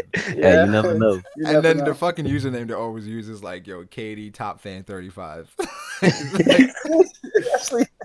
It's hilarious, dog. Yo, Twitter is like, how do you have so much free time for being like one of the best players? I thought you had more shit pop and just like log in and just like talk shit to random niggas. Like, because people say like, man, I don't worry about social media. Everyone does though. If I was famous, I would do the same shit. I would do the same shit. I know I would too. Yeah, I would just stay off it because I know I would get. I'll get arguments. I'll start calling people bitches and shit. Like, I'm not that, and like I be going in the YouTube comments sometimes. So like, cause sometimes I see a comment and I type something crazy, and I'm like, nah, it's not worth it. I'm gonna just delete it. Like, speaking of YouTube comments, you know how I knew you were like Brago was like, okay, Brago's finally out here. It was I forgot it was an ESPN video. I forgot which one. Bro, I'll be out here on the ESPN videos. Fam, I saw the top comment. It was you, and I was like, my boy Brago out here getting 2,000. I'll be out here on the ESPN comments. Yeah, I saw that shit. I think it was a Kyrie. I think it was something with Kyrie. The same energy. Something about Kyrie and LeBron leaving or something. I think that was great. Yeah. There was this energy when Kyrie was up there when he said to Damian. Yeah, Damian. To CJ McCollum. Yeah. That's what it was. I had to like that comment. I'm like, damn, that's crazy. I'll be out here with the goddamn ESPN because they be saying some dumb shit like. No, they do. They be saying some crazy shit on ESPN, especially Stephen A. Man, but Stephen A. be blasphemous straight up. He just be saying shit like he just. He said, you know what the worst thing he ever said was when he's talking about like Lamar Odom, and he's like, Lamar Odom, who was on crack, like I didn't know. Oh yeah. I remember that. I was like, what the fuck? I remember that, and he came back after the break. I want to apologize. That should caught me off guard too. Out of nowhere, I heard he's on crack. But the thing is, Stephen A. be saying nigga, and he'd be like, I didn't say it. He said it. You know he said it. That nigga come out of him, man. Sometimes. Yeah, you could tell. He's a little street. He's a little hood. He can put on a suit. Yeah, exactly. Dude, he's a little hood. LeBron in 7 said, Brago, I saw you calling Stephen A. an auntie when you made that face. Yeah, at the beginning of one of his videos, like he was like trying to check Max, and he's doing like these. Oh, he like, making those sighing faces. Yeah, on his chin. Yeah. I was like, oh, this nigga here, man. I'll be watching all that shit, dude. But I think definitely Max getting more and more annoying too, though. Max with this analytics shit. And like yeah, it's like especially when you're 5-star, 3-star player kills me. Yeah, I can't. yeah. I leave. Especially when you're watching it after Undisputed, right? Yeah, Shannon Sharp is fucking. Shannon Sharp, man. Dude, he be on the hand. He be on the hand and backwards. He's like LeBron, the old Billy Goat. Yup. He's like, yup, skip old Billy Goat Bron. Like, yeah. Let me tell you something, Skill. That's my favorite. Skill. LeBron, nobody to play with. let me tell you something, Skill. Like, that's the way he says it. Nah, I think that's I think I enjoyed that a bit more than First Take now. I agree. Yeah, First Take kind of got stale. And Skip sometimes be like, I don't know, like I don't know if he's gonna do it. Really? That's your king? Like, yeah, when he said like Skip is you can tell he just loves playing, like he loves being the instigator. Yeah, he loves it. I remember the fucking after the game winner. Skip came on. He was like, I have to say, he didn't call glass. He didn't call it. I'm like, really? I remember that. Yeah, I'm like, that's your argument. No, I couldn't. When he made it, I couldn't wait because I thought, I was like, Skip can't say shit now. They can't say shit. He found a way. He didn't call class. Hey, yeah. Haters is option. Like you said, when Paul Pierce said, he's like, did he call bank? He's like, I call game. Oh, that was good. That was good. I remember that. I called game. Iconic, right? Exactly. There. Like, why does Skip worry about that shit? Don't matter, bro. Like, yeah. Nah, but I still remember when LeBron won his first ring. Like Skip Bayless came on and he gave like a whole 10-minute spiel about how LeBron is great and okay, I can't say nothing, blah blah blah. And then 30 seconds later, he's like, "Well, but we all know he won because of Dwayne Wade." Yeah, I was like, "Oh my goodness!" Yeah. I was like, damn. I mean, it's like I think Skip, he knows the fans love when he talks about LeBron, and that's his thing. You know, that's like his. I don't know. I feel like that's when I started hearing of him. No, same here. Just like I heard about Stephen A. Smith when he started fucking with Calm Down. Yeah, those were legendary. Yeah. Right? Those rants. Dude, he's like, he can't shoot, he can't move. I'm he's appalled. Not mobile. I was like, I am flabbered. The unmitigated goal. Because Stephen A. be going through. He doesn't have a basketball bone in his body. Yes. And then when they said, and then I think they said, when they had the Pau Gasol trade and they gave up like a first pick or something, they're like, so do you think the Lakers gave up too much for Pau Gasol? What? They gave Marc Gasol, Marc Gasol for Pau Gasol, right? So like, do you think you guys did too much, or like the Lakers gave too much to get Pau Gasol? And he's like, excuse me. They gave up Kwame Brown. The Lakers should have a parade right now. I was like, Stephen A. just hates Kwame. Yeah, Stephen A. be going in, man. But I think I like Skip and Stephen A. more than like Max and Stephen A. right now, because Stephen A. be trying to sun Max because he got connections. And it's weird. And it's like, Max. Molly be getting on my nerves a little bit. Molly be trying to talk. Stephen A. don't like Molly. I don't think. Remember when he cut her off once, dude? He said something. He was like, excuse me. Yeah, he did her. He's like, oh no, he said, excuse me, I'm talking. I was like, oh, Jesus. Shit. Exactly. He's like, oh, he checked it quick. Yeah, because Molly be just jumping in sometimes. Like, come on, Molly, just sit there and be quiet. You know what I'm saying? Like, another funny part was when Jalen was on there, and Jalen was like, man, you're only as loyal as your options. That was crazy. And Molly was like, yo, don't get in trouble, Jalen.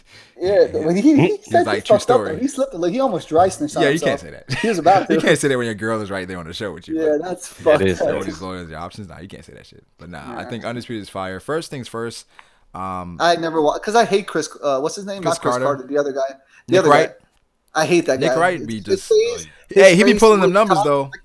I can't fuck with him. He be pulling them numbers though, man.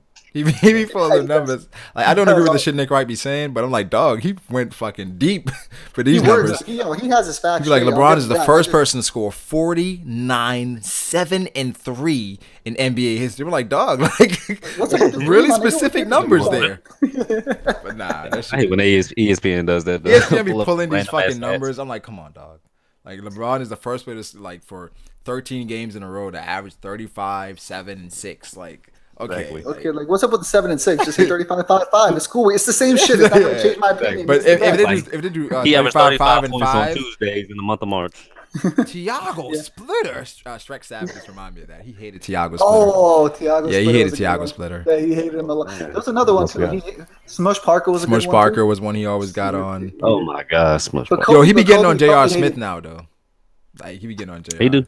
Does he? Yeah, when J.R. got a bad game. J.R.'s just so damn erratic. J.R. I don't know, man. I can't fuck with JR. You know what it is? I'm gonna be honest with you. I would rather have JR do a turning fadeaway with 2 people on him than a wide open three. And I'm being dead serious. It's not even a joke. He makes more of those than he makes a wide open shots. Yeah, I don't get it. The shots I don't fucking get it. What's crazy is that in the finals last year, they think they broke records as far as 3-pointers, and that was the only game they won versus the Warriors. Oh my God, you're right. When they all went off, they hit like, I think they had like 70 points in the first half. I want to think. I remember 70. It was something crazy. And Golden State had like 50. It was like 70-44 or something. It was crazy. Killed them. They blitzed them. Yeah. And that was the only game they won. I mean, and then we had like, I think it was game 3 when KD came. Are you talking about Splash? Yeah, when he splash, pulled it in LeBron's face. The pull-up splash, that was dirty. Yeah. That's, because right before that, Kyle Korver missed an open shot. That could have I'm telling you, man, like if LeBron had, if LeBron was on the Warriors, like instead of KD, like fucking A. I mean, like I said, you give LeBron Anthony Davis right now, he's winning the championship. Like you give him, I know, I agree. You give him any give him another top 5 player, he's winning the championship, and he's winning. He'll beat Warriors with. So it's like people know this, but I feel like sometimes when somebody's at the top, it's like you want to bring them down just because they're getting too much praise, and I understand it because right now I'm not feeling Golden State because first of all, I mean some of the fans just be saying wild shit and how they be on the court sometimes they're just so arrogant. Like I'm just like they really are. You know, I don't like Draymond. He talks too much for a guy who's not that good. He's good only on. Don't forget, bro. You're only good on Golden State. You're not like number 1 anywhere. I love Steph, but I don't like Steph. If that makes sense. Because I hate Steph. No, I'm saying I love Steph, but I don't like Steph. What I mean is, I get it. I kind of get it because I love Kyrie. I love Russ. I don't love Steph. I get it. So Steph, right? People will fucking give Steph a pass for everything, right? But Steph would make a 3. Shooting. I heard about this. He make a 3. First off, if Steph plays bad, he's hurt. Yep, and if he plays good, he's bad. He's either great or he's hurt, which is crazy to me. Secondly, Steph is the fucking most annoying showboaty player in the league. The shimmies, from the shimmies to the walkaways, the throwing of the mouthpieces, the saying this is my house. It's just like sometimes on the court. He throws a tangent. It's just so much showboating, and he doesn't get anything for it. No calls, no delay of game. Yeah. Yo, when CP3 did the shimmy in his face, I loved it. I loved it. I really can't explain how happy I was in that moment. You know the best part is you see Steph's face and Steph is like, I can't say nothing. I can't say shit. I can't say nothing. I can't say anything. Chris Paul was just looking at him like, yeah, you want to shimmy? Like I'm shimmying now. He's like, yo, shimmy now, bitch. What's up? Like, oh my God, I hate when it. You know what's weird? A lot of players. I mean, we love Chris Paul as fans. He's a dog. He's a warrior. He's a leader. But a lot of NBA players think of him as he's an asshole. Kind of like a. He is. They say you don't want to play against him. Because no, not against him. They even he's not. You don't want to be his friend. Like he's more tight with the management than the players. If you know what I'm trying to say. But isn't the leader? He's the president of the. Exactly. Yeah, he's the president of the Players Association. The Players Association, right? Yeah, but they feel like he's more like he's people feel like he's a president of the Players Association, but he's kind of like working under the table with the management. Like, yo, you know what I'm trying to say? I mean, I know he's best friends with Bron and Melo and Wade. People think he's a politician, kind of that's what people think. I mean, I feel like he has to play both sides. Kenyon Martin had an interview about this, and he was talking to, I think, Colin Cowherd or Kenyon Martin was talking about this, and he was saying all this shit recently. Kenyon Martin just trying to promote the Big 3, man. I can't listen to this. Tune into the Big 3. This Big 3, man. On FS1. I'll be playing on my team. But nah. Is he even a player? Or is he like a coach? I think isn't he a coach? Oh, he's a coach. Yeah, player coach. Like the fuck. Yeah. I don't know what's going on. Yeah, he's one of those. But nah, like I said, I love Steph because being that great of a shooter, that takes a lot of work and talent. But how showboat he is, and how the media doesn't really give him shit for it. But when LeBron like pounds his chest. They're like, "Oh my god, LeBron." Yeah. I'm like, Yeah, really? no. Like, same shit with Harden. Same shit with Harden. And When Harden does his cooking. why is he cooking? Why is he cooking? Like, yo, that fucking gif that they have with that white dude stirring the raisins. Oh. Like, when you put, I don't even. That shit was in the fucking group chat, yo. Like, this dude was fucking mimicking James Harden. They said, yo, yeah. That shit is hilarious. White people can't even mimic you, right? That shit's fucking, it's fucking amazing. But nah, yo, fucking great year NBA. Like I said, I can't wait for the fucking finals. Hopefully, it's at least interesting. Where hopefully we get 6 games. I'm hoping for 6 games. Ooh, that's a stretch with this Cavs team. Stretch. I feel like if Rodney Hood was playing like up to his potential, I think he's never going to be good in Cleveland. I think he fucked this shit up. Nah. Dude, you can tell after they won this game, like they're all walking onto the podium and stuff, high fiving each other. Rodney Hood was in the corner by himself. I'm not kidding. That guy was in the corner by himself. Yeah. He's not like nobody wants him. Nobody wants him there, and he doesn't want to be there. So like, he knows his time is already up. Man, he fucked up. He fucked up by saying, "No, I'm not playing." Like, who are you? You're a bench player. Bro. Shut the fuck up and get on the field. Get on the court. Like, what are you talking about? I think he feels like he's better than he really is right now, and it's like, yeah, he averaged 19 on a trash team. That's not. I mean, it's impressive, but it's not like that. Like all-star. Like everyone can do that if you. You know what I mean? 19 on a trash team, you're not all-star. Like you're people. You can acknowledge that you're good. But he's a good player. He's a good player. Like I feel like he'd be great if he was playing well because he's a great shooter. And he has size, and that's what they need. Yeah, and his mind just isn't into it. His mind. I thought when all the players who went on the Cavs, I thought Rodney Hood would make the biggest impact. He had the least. It's crazy. Yep. And Jordan Clarkson, I thought he'd be good off the bench. No. I'm a Lakers fan. I know all about Jordan Clarkson. This guy is trash, but he thinks he's Russell Westbrook, and he does the same shit, and he always messes up. He's a poor man's Monte Ellis, bro. No, he's same shit. But he thinks he's Russell. Like he has the ball. He's like, you know what? I'm gonna score. It's all me. And he doesn't even look to pass. He's like, I'm doing it. And he just. But the thing is, he misses. He's trash. Looking from where he came from, because he was like a second round player, right? Second round pick. Yeah, second pick, like late pick. Yeah. So it's like, hey man, he winning. So he overachieved for sure. No, 100%. That is true. Yeah. So it's like I think he's just like, man, I'm gonna go for it regardless. So I see Max said he got 81. Riding the bench. Max he riding the bench. We got 81 by Kobe, destroyed by Braun 3 years in a row. We drafted Bargnani first. SMH Raptors fans. Hey man. Yeah, Raptors. I feel bad for you. I don't know what to say about the Raptors. And I've never been so disappointed in a team. I thought they had it this year because they were. I really thought they were a different team because they're not the same. They didn't only rely on those two players. The Raptors are gonna sweep Braun, man. That's what I heard. I thought they would win.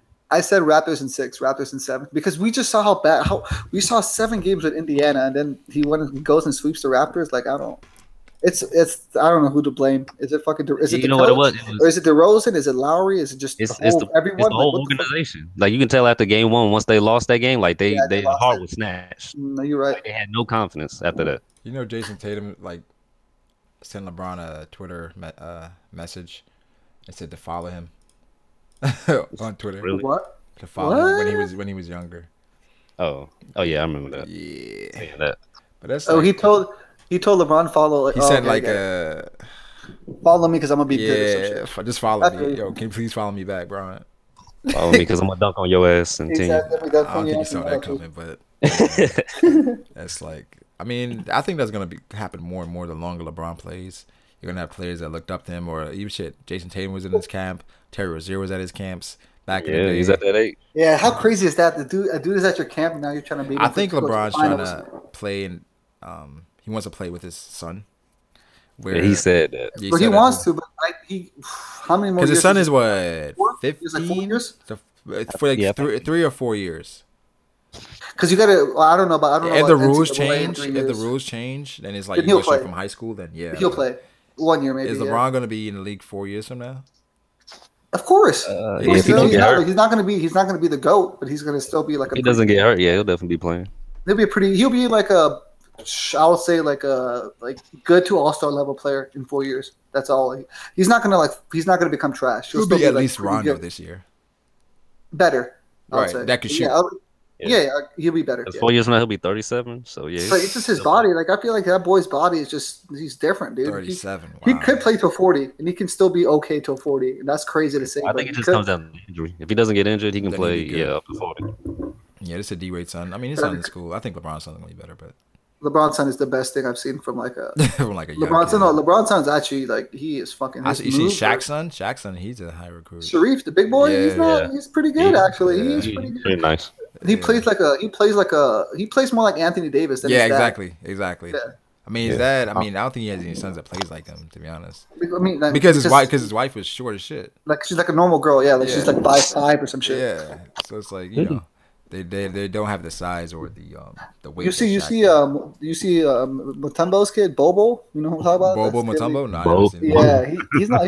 He's like you know what he reminds me of? He reminds me of Thon Maker. Looks super tall, but I feel like he will never do good in the NBA. Thon, I mean, Thon is getting better now. Like he had a pretty good he's definitely he has a lot of potential, but do you remember his first year when people like hyped him up and he came and got shot? He got a bunch of like hoop mixtapes and all this shit. So you know, like. In high school, when you're 7 feet playing against like 5'5", you're gonna be selling niggas, straight up. You gonna look amazing. When you got personal trainers and shit, when niggas is like just literally just playing basketball in the off season, you know, like you if you're an NBA son, it's almost like you. If a kid of an NBA player and you play basketball, you should be able to at least.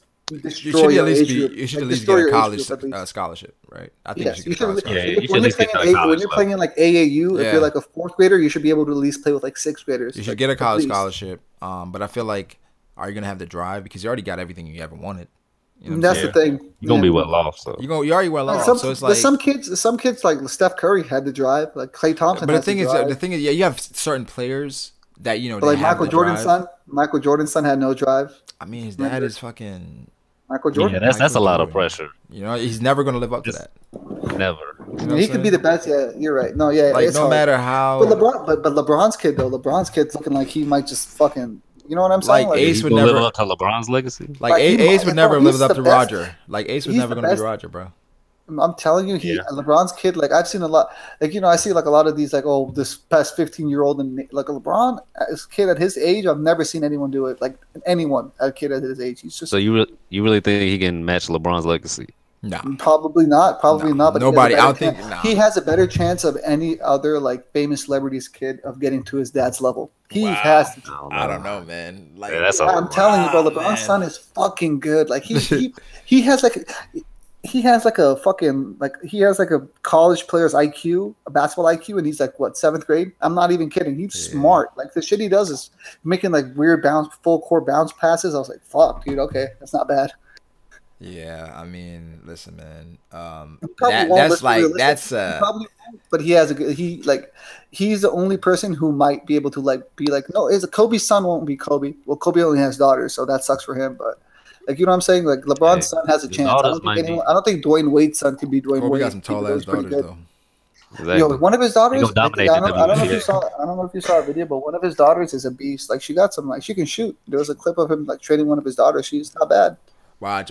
In 3 years, we're gonna have like social justice warriors saying, "Why do we have an NBA and a WNBA? Why can't women just play in the NBA?"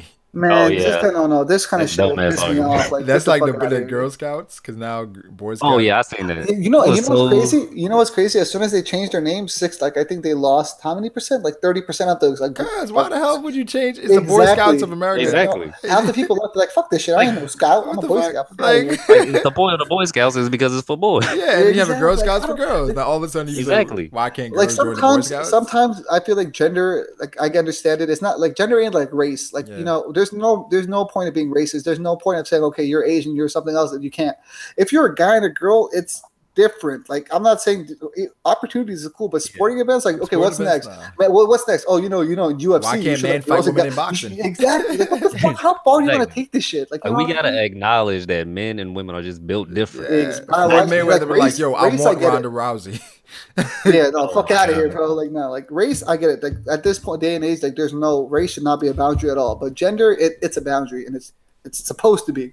We're made differently. You can't have a guy fight a girl. You can't have imagine like a full UFC event with Conor McGregor and Ronda Rousey back in the day. Like what? Niggas would be like, that would have been crazy. The Conor would have killed her, but yeah, that's what I'm saying. Yeah. But they want equality. This bitch, Ronda Rousey deserved every single bit of it. This bitch thought she can fight Floyd Mayweather. This bitch really was talking all the shit. She said she wanted to fight the men.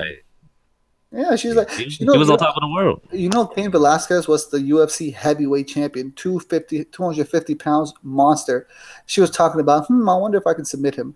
I was like, bro, he will tear you in half. What are you talking about? Like, what do you mean? He'll beat you with one arm. Like, you're talking about the 250-pound heavyweight champion of the world who beat Brock Lesnar. I know her last match. I was really sorry for her. Oh, the Brazilian girl, Nunes, she looked like a Christmas tree, dude. She was just pop, pop, pop, pop, pop. Yeah, I was like, damn, Rousey with the armbar.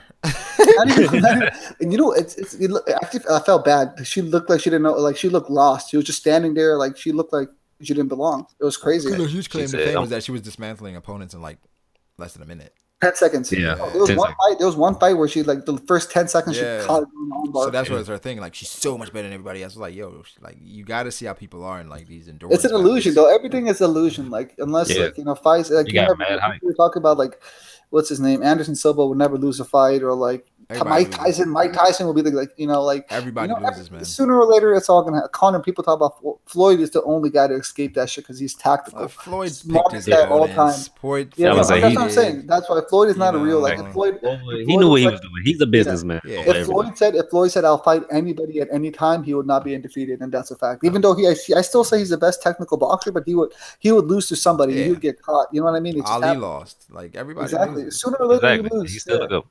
Yeah, exactly. I mean, it's not. I don't think W's and L's can kind of define. I feel like the only thing that defines you is how you come back from an L. How you come back from an L, and sometimes like who you beat and how you win. Like LeBron and his squad beating 2016 Golden State, man, that was a fucking huge. That was impressive. Back from 3-1. That was. I think that changed me into like a LeBron. And honestly, like I hated him. And to be honest, LeBron is going to be probably the only player to have beaten 3 regular season MVPs at the same time. You talking about against OKC? Oh no, he's talking OKC. about. I know what you're talking about. OKC. They had Harden. Yeah, Durant, you're right. Yeah, and Westbrook. I mean they won MVP. But they were young, but they were still. Yeah. When you think about it, like, yo, they had 3 MVPs on one team. You know, I think about that team so much. Like, that is the most wasted team. Because you know why they let James Harden go, right? Over Harden. Yeah, over like $4 million. Not even over $4 million. They said if you just took $4 million and paid this, because they don't want to pay the $4 million luxury tax. Like, nah, $4 million for James. Oh my god. Yep. He's just like, we take that. And I will give that nigga $40 million. What are you talking about? I'll pay whatever. I'll pay this luxury tax for life for James Harden. What are you guys doing? I mean, that hindsight is crazy, but you know. Listen to this squad. This would be the greatest team, better than the Bulls and Warriors combined. You had Kevin Durant, James Harden, Russell Westbrook, Serge Ibaka, Victor Oladipo, Cantor, Steven Adams. What the fuck? What is this? What is this shit? They had a bunch of people, man. That squad, if they stayed together, I think they'd be running the NBA right now. I think they would probably. They would be the Jackson Golden State of this NBA. They would be running shit. Because the thing is, they would have been able to afford them eventually. Like, how remember like the cap spiked, and that's how the Warriors got 2 years after. Yeah, 2 years after they kept them, they would be able to afford it. Yeah, they paid the luxury tax for 2 years, but who cares? 3 MVP caliber players on your squad. Like, they would have at least, if they stayed together, I would say they would have at least 2. But if they stay together, now, at least Golden State probably isn't Golden State. That's what I'm saying. They would have to. Yeah. The Oklahoma City Thunder would be the juggernauts of the West. That's what I'm saying. They would be the like Golden State would be knocking on the doors, but they wouldn't be able to get past. They wouldn't get past. Exactly. They wouldn't get past. They'll be like the Rockets. Yeah, they'll be like exactly. Man, how shit. And the Rockets wouldn't have Harden and. Man, you know what I always think of every day? If back in 2013, 2014, if they let the Chris Paul trade to the Lakers happen. Chris Paul and Kobe, man, Jesus fucking Christ. So much. Kobe could have had 7 rings with that shit. Could have. I'm not even lying. With Chris like that summer, I was so hyped when we had. I was hyped when I heard about Dwight Howard. Yeah, that shit. Chris Paul, you had Chris Paul, Kobe Bryant, and Andrew Bynum because they were trading Chris Paul for Pau Gasol and Lamar Odom, which is fine. It's cool because Lamar Odom left he became a crackhead and left, which is fucked up. But that's what happened to him anyway. So you're just trading Pau Gasol for Chris Paul. That's fine. I mean, I like you make it seem like that's a career. You're like, he became a crackhead. You know what I mean? Like, I mean, he chose crack over back. Like, he transformed to a crackhead. He went to a new profession. Yeah, you feel me? Yeah, he doing all right now, I think. Yeah, but it's just sad to think about that. 'Cause Lamar Odom was really talented, dude. Like at times he could do whatever he wanted. Like he was super well rounded. He could have. Because I don't know, I watched those old Lakers teams and like it was like he'd be lazy all game or he would just play all game, and then when it was time to like make a layup, he would just make it and no one could stop him. He would just make a quick layup. Shot, he could shoot, he could pass. He was a great role player. Amazing. He was great amazing. Role player. Yeah. That's somebody you want on your squad for sure. Like he can be a 6-man for any team in history. That's how good he was. Yeah, Odom was great. Mm-hmm. But shit, I'm definitely going in now. I appreciate y'all coming through. Yeah, of course. Yeah, no problem. Let me know if y'all trying to I'll put the link in the chat. If y'all trying to come through the next one. Like the stream. Shout out to the chat for sticking around. Mm-hmm. Let's talk some NBA. I'm gonna try to have more of these NBA streams. Especially when like the draft comes around and shit like that. Or off season, when trades some happen. predictions. When trades happen. Free agency. Yeah. I'm gonna be telling you when free agency comes around, come see me when LeBron on the Lakers. Come see me. Yeah. All right, we're gonna have a whole Lakers we'll stream. see. If that happens, we're gonna have a Lakers stream for sure. Because I know Ali and Mel will go crazy. I'm gonna be right there. Listen, I'm gonna be there too. Max said, Brago, did MJ play against plumbers and anime reviewers? 100%. 100%. Plumbers and anime reviews are who MJ was playing against. Like the anime reviewers are like YouTubers there full time. Back in the day. But anyway, like the stream and we catch you guys later, yo. All right, peace.